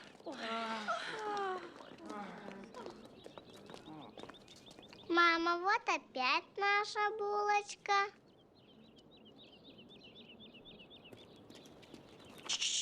Мы эту булочку видим с тобой впервые. Неправда, сэр, я эту булочку уже видел. То есть как неправда? Наш сын не лгун, сэр. Да мы в 5-й раз проходим мимо этой булочки. Вы хотите сказать, что я лгун? Вы не лгун, вы самозванец. Вы нас предали. То есть как? Леди и джентльмены, мы попали в безвыходное положение. Леди и джентльмены, давайте звать сторожа. Сторож! В чем дело? Сторож! Леди и джентльмены, Вы сторож? я не сторож, я помощник сторожа. А где сторож? Сторож повез свою жену к врачу. В Релин. У нее болят горло, голос и ухи. Нас не интересуют ее уши. Где выход? Где выход? Выход где? Вы заблудились? Да. Ну, я ничем не могу помочь. Я еще сам не знаю маршрута. Но я знаю один секрет. В этом лабиринте выход, где вход. Понятно?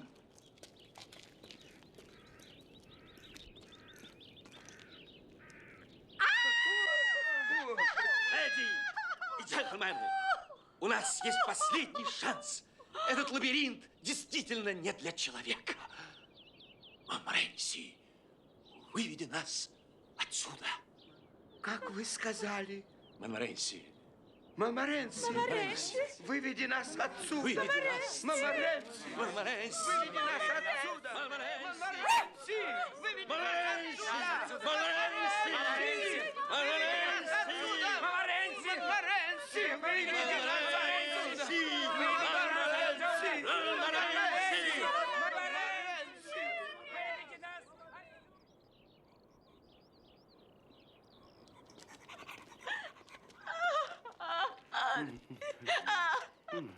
Господа, вот выход.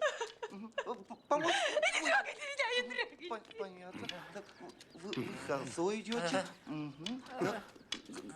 Коленочки. Так. Живей. Ой, хорошо. Еще живей. Вот. Очнитесь. Джордж, друг мой, это я, Джи. А это Харрис, ваш друг Харрис. Джордж, с вашим умением находить выход из самых безвыходных положений, мы потеряли наших леди. Наше драгоценное время. И мои деньги.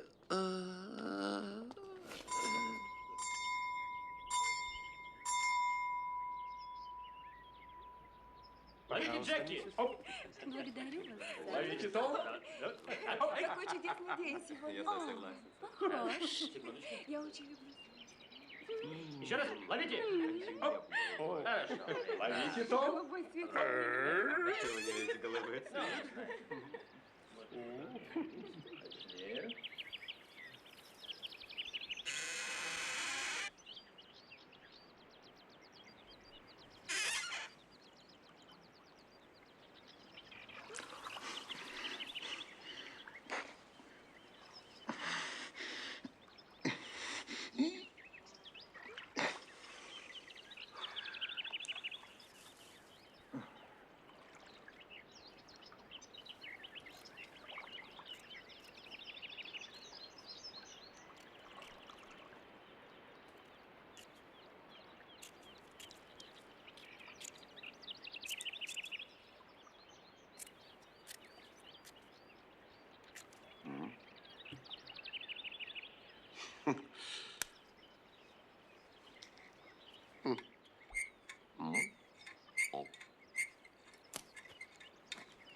Жорж.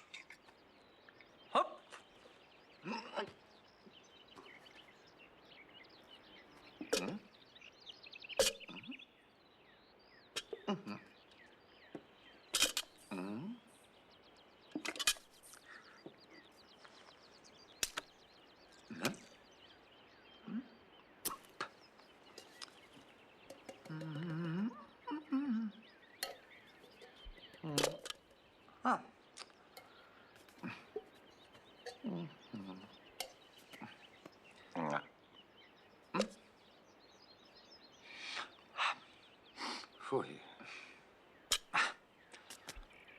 Для остроты. Так.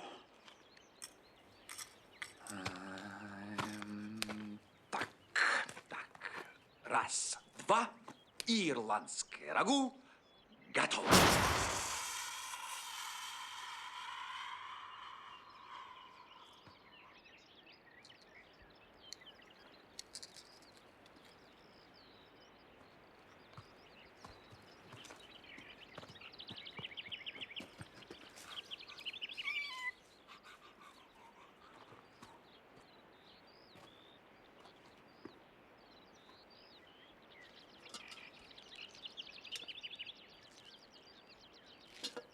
Друзья мои, ну на кого мы стали похожи?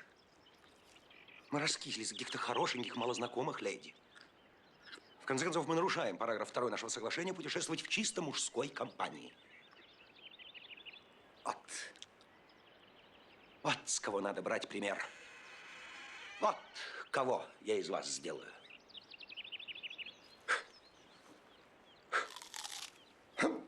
7 дней на одной воде. А? Мы поздоровели, посвежели. Харрис, не сутультесь. Джордж, подтяните живот.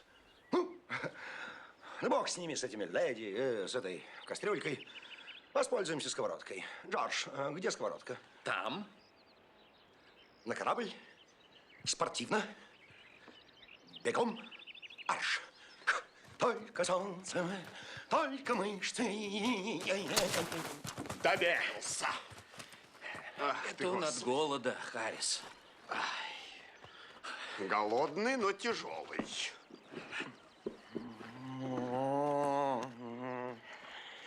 Перестаньте заниматься мной, ищите сковородку. Слишком спортивный джин. Что делать? Я всегда увлекался спортом. Где сковородка? Вы же упаковывали Вы сковородку. упаковывали. Это вы упаковывали. О, боже, сковородку упаковывали вы. А я хорошо помню, что вы. Джентльмены, перестаньте ссориться, ищите вот, сковородку. вот сковородка. Так, почему она со струнами? Это очень модно. Что, сковородка со струнами? Вы болван, Харрис. Это же банджо. В этом году модно брать с собой на реку банджо. А вы играете на банджо, да? Не, я учусь. Да? Ну, покажите нам, Джик, как это будет. Сейчас я покажу, как это будет. Сейчас услышите. Вот так.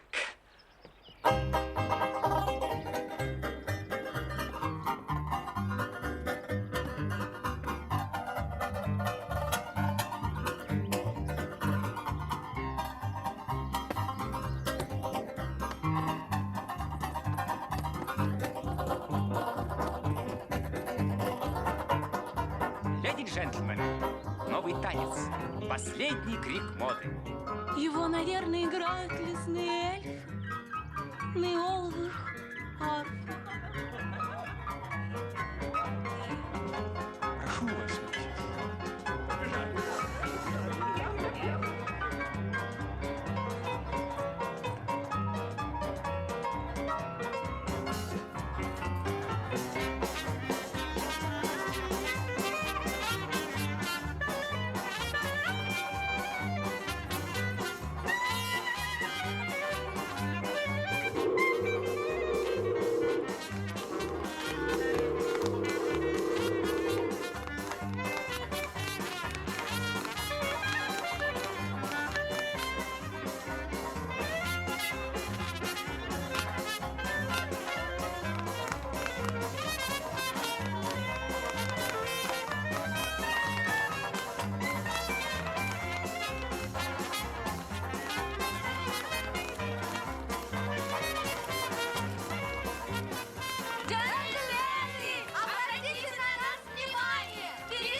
Джентльмены, мало того, что этот кочегар вас изуродовал, он еще уволок на буксире ваших милых леди.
Джордж, пора сматывать удочки. Почему? Красная кепи Харриса распугала всю рыбу. Я все слышу. Мы же рыбу ловим, а не быков. Джентльмены, дальнейшая рыбная ловля бессмысленна. Какие будут предложения? Если мы были в Лондоне, я позвал бы вас в удивительное местечко, где можно получить прелестный нектар.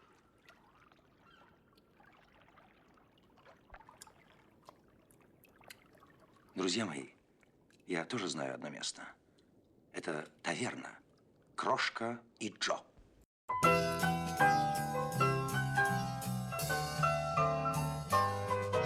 Куда, скажите мне, мужчине, бежать от нервных передряг? Ступай ловить ершей к плотине и заходи потом в кабак. Пускай от рук отбились дети, скрипит сварливая жена, а на рыбалке солнце светит, и тишина, и тишина.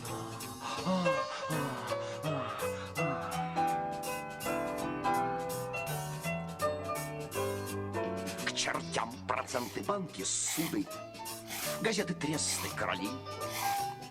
Когда по слухам у запруды вот такие вот ходят караси. В тьму таракани где-то войны, у Тори с Вигами война. А на рыбалке все спокойно, и тишина, и тишина.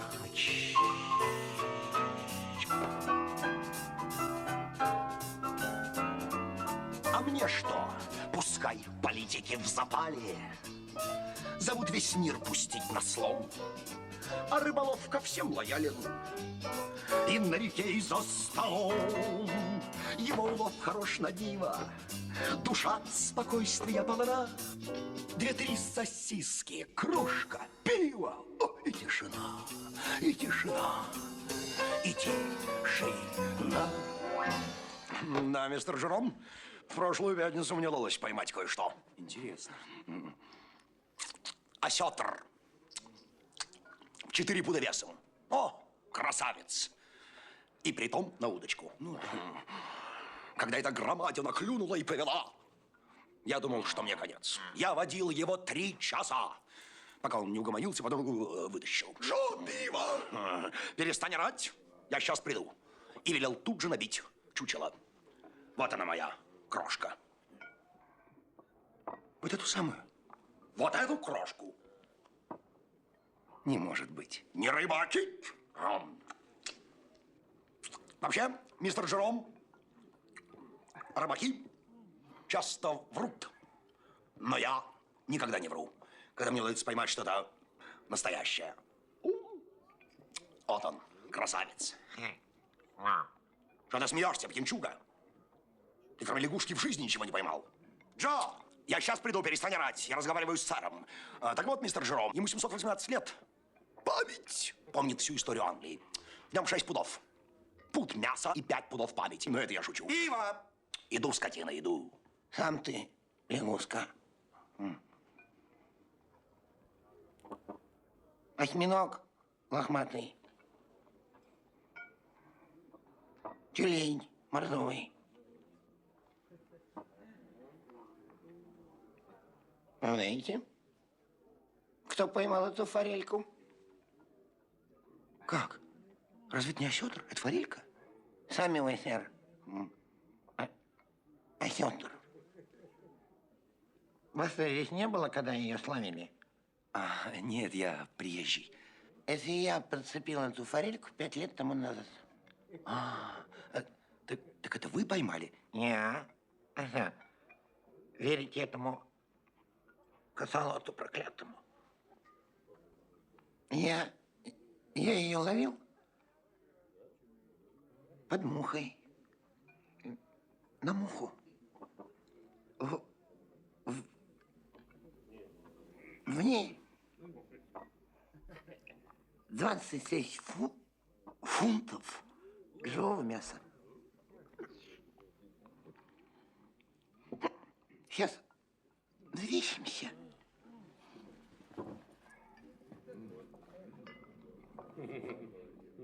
Но ты чучело! Не трогай чучело! Молчи, косолот. Осторожно, осторожно, сэр. Взвешиваю.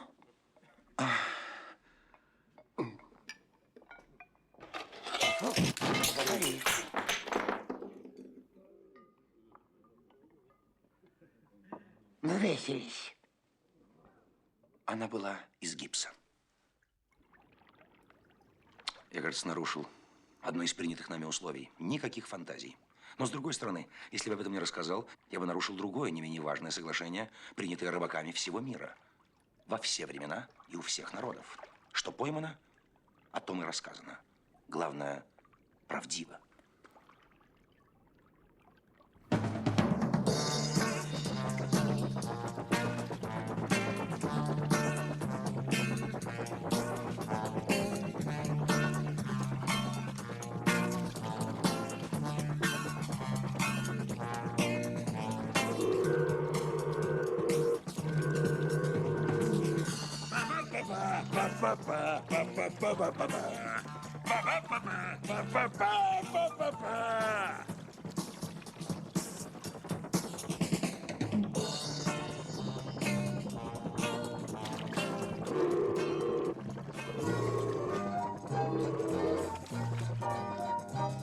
Вот они!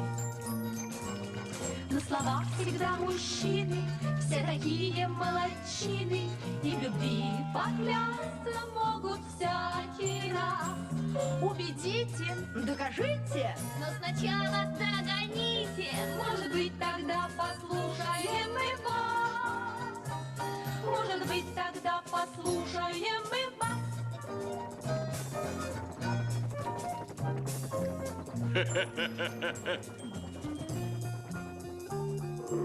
Я ничего не понимаю. Что они делают, если нас не замечают? Теперь они поют «Догоните нас». Как мы их догоним? На чем?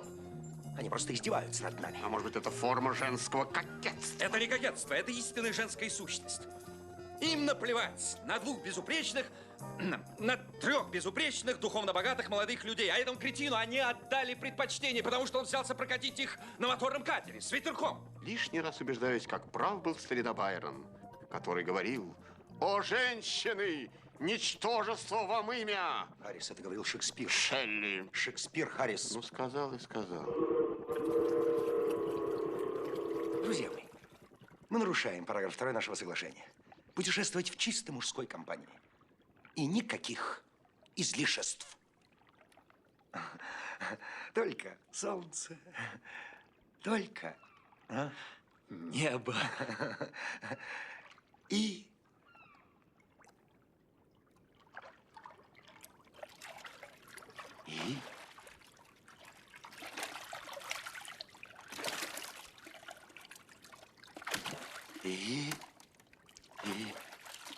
И акула. Харрис, дайте-ка мне быстренько сачок. Я вам покажу, как это делается. Не надо, я прошу вас, не надо, Но Джордж. вы же меня Джордж, знаете. поэтому и умоляю вас этого не делать. Пусть ловит. Это самоубийство. Пусть ловит, лови. Раз, два и... Готово! Держите, короче, вас! Вы я предупреждал. Я предупреждал. Я говорил, что это самоубийство. Прекрасный экземпляр.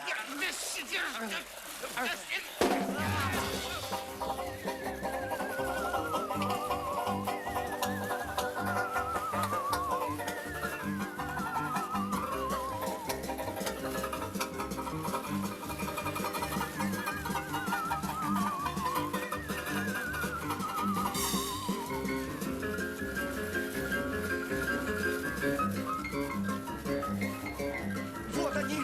Кто? Наши леди. Бросайте со щек, иначе этот сом утащит нас за собой. Если я его брошу, мы их никогда не догоним. Бросайте. Не отдам. Отдайте со щек. Куда вы несете? Это не мы несемся, это он несет. Вы у него спросите. Стой!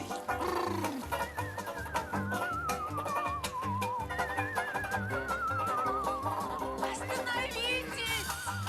Там шлюз! Впереди Вольфборгский шлюз! Отпустите этого сама на волю! Ни за что не проснуться, рыбак! Зачем вам эта рыба, Джордж? Да. Шлюз! Шлюз! Шлюз! Это самая большая рыба, которую я когда-либо видел. И пусть это конец. Пусть мы разовьемся в лепешку. Это рыба. Это рыба-убийца. Бросьте сачок, умоляю вас, мы погибнем. Все равно теперь пусть ловит! Марси, прошу вас, пусть отдаст сачок.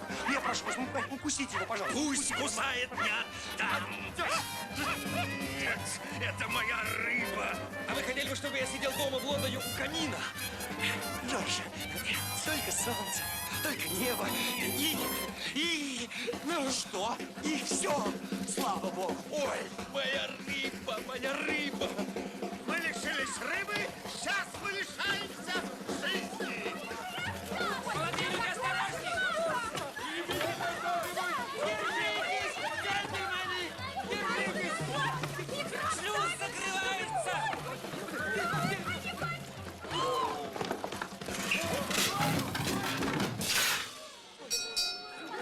Это же самоубийцы! Пустите же! А по-моему, сменщики! Отчаянно смелые люди. Настоящие мужчины. Что происходит? Кого-то чуть-чуть не убило? Психи! Спортсмены. Ничуть слепые. Дебилы. Господу души свои чуть не отдали трое. А я вот считаю, что эти мужчины герои.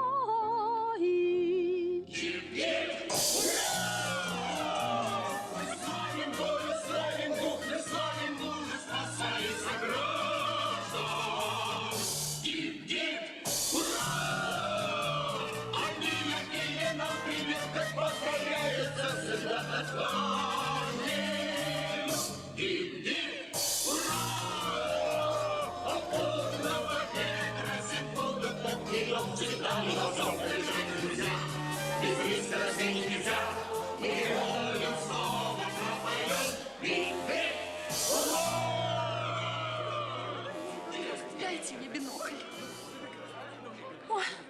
Леди и джентльмены, люди, лодка, мистическая скорость, таинственное проникновение, закрывающиеся ворота шлюза, катастрофа отнюдь, смелость, торжество разума, весьма.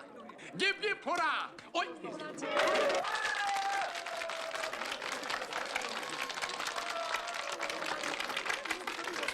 Леди и джентльмены, слезы наворачиваются на глаза от ваших взволнованных речей.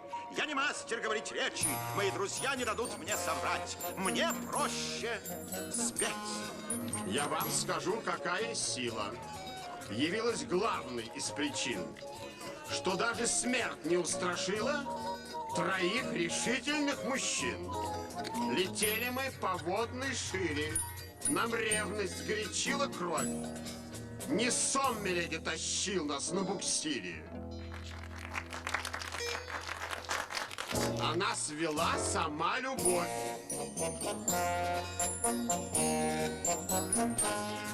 Любовь таит свои секреты. Никак разгадки не найти. Я раньше скверно пел куплеты. Хрипел, орал и врал мотив. Теперь откуда что берется? Вам петь готов я вновь и вновь. Совсем иначе песня льется, когда поет сама любовь. Да здравствуют мужчины! Да здравствуют мужчины! Ведите себя скромнее, Пат. Нельзя быть такой крикливой. А то не бог ты что подумает о нас тоже. Да, но я хочу, чтобы они нас заметили. Давайте крикнем, что мы здесь. Мы здесь! Но они нас отсюда не увидят и не услышат. И мы здесь! Ну, попробуем пробраться. Простите, сэр. Быстрее. Быстрее, Пат. Мы здесь! Мы здесь! Смотрите сюда! По-моему, я слышал их голоса. Я отчетливо слышал голос Энн. Вот они! Они здесь! Эмили! Эмили! Эмили!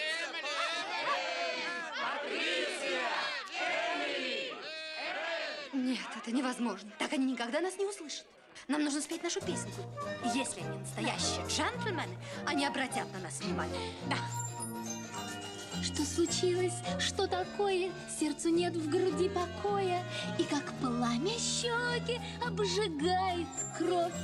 Никакого объяснения нету этому явлению. И поэтому да здравствует любовь. И поэтому да здравствует любовь. Да вот же. Да где? Я их сам потерял. Я не вижу. Что случилось? Что такое? До небес достать рукою, за спиною крылья, легок путь любой. Свет в душе неугасимый, это все необъяснимо. И поэтому да здравствует любовь. И поэтому да здравствует любовь.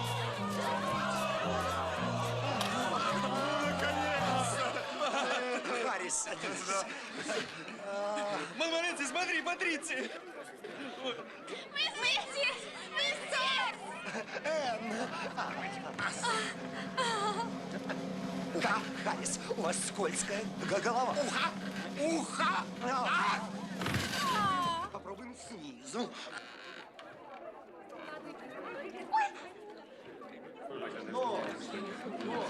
Вы защемили нос! Нос лодки! Посмотри! На лодку посмотрите, на лодку! Что у них с носом? Нос лодки задрался! Эй, ты петух в красной рубашке, посмотри на свой нос! Они же опрокинутся! Нос обгорел. Джи, что у вас на носу? Проверьте. У меня на носу очки. Джордж, что у вас с носом? С носом? Все в порядке. Корма в воде! Ваш нос! Вы тонете! Господи, Тонете! они погибнут! Джи, нас фотографируют. Джордж, вы не устали? Не очень. Не устали? Нас фотографируют. Что вы говорите? Нас фотографируют. О, Харрис, приведите себя в порядок. Нашу пирамиду фотографируют. Я чувствую. Улыбнулись, Харрис?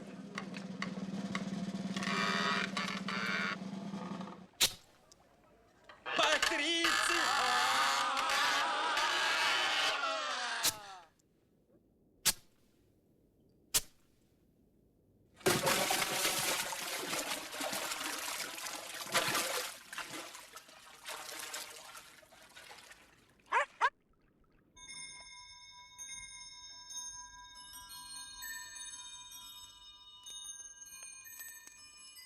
Ну что ж, друзья мои, путешествие удалось на славу.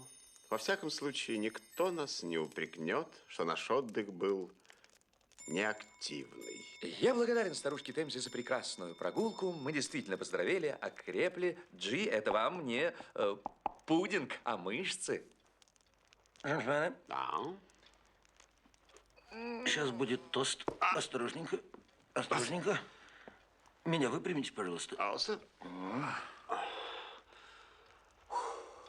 Фух. Джентльмены, я предлагаю тост за 3 друзей и собачку. Монарся. Чудом выбравшихся из лодки.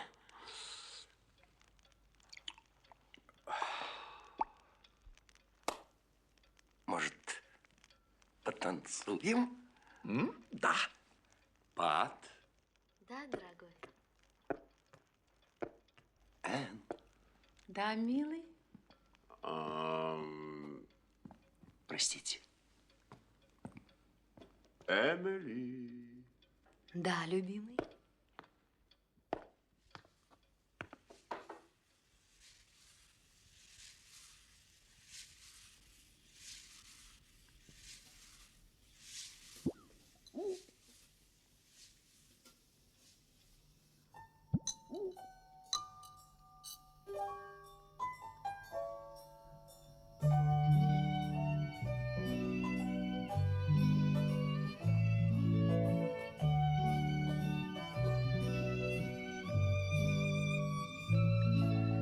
Пора осенняя близка. Дождем набухли облака.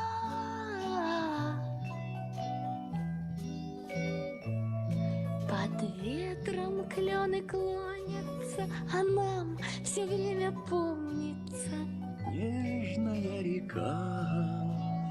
Тихая река. Добрая река.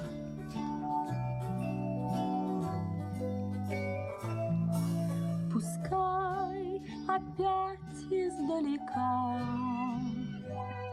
к руке протянется рука.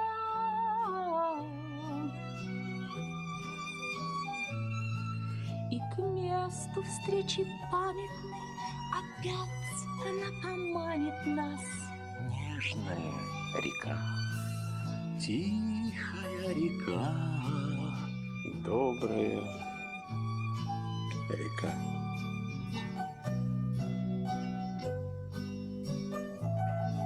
Пройдут года, пройдут века, всегда под солнцем будет так.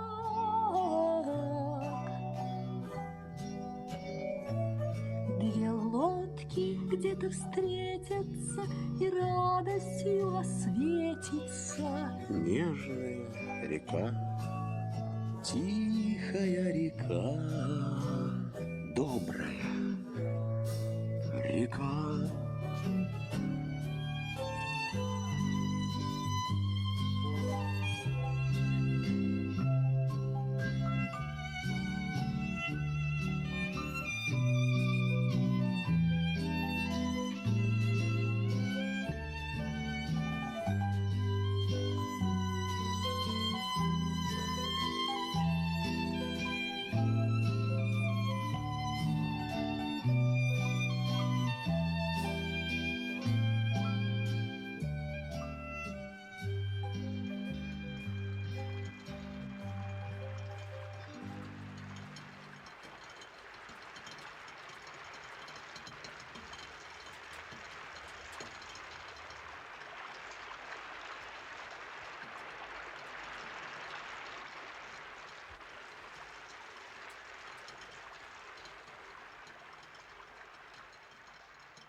Простите, мистер Джером, я думала, вы не один. У вас были друзья? Были. И дамы? И дамы. И вы ужинали? Да, благодарю вас. Все было очень вкусно. Угу. И вам было весело? Весело. И вы пели? Пели. И танцевали? Ну, немножко танцевали. А как вы себя чувствуете, мистер Джером? Я? Отменно, миссис Поппинс. Отменно. Ах, как я вам завидую. Когда-нибудь я вам расскажу занимательную, весьма занимательную историю. А может быть, даже напишу повесть, которую так и назову. Трое в лодке, не считая собаки.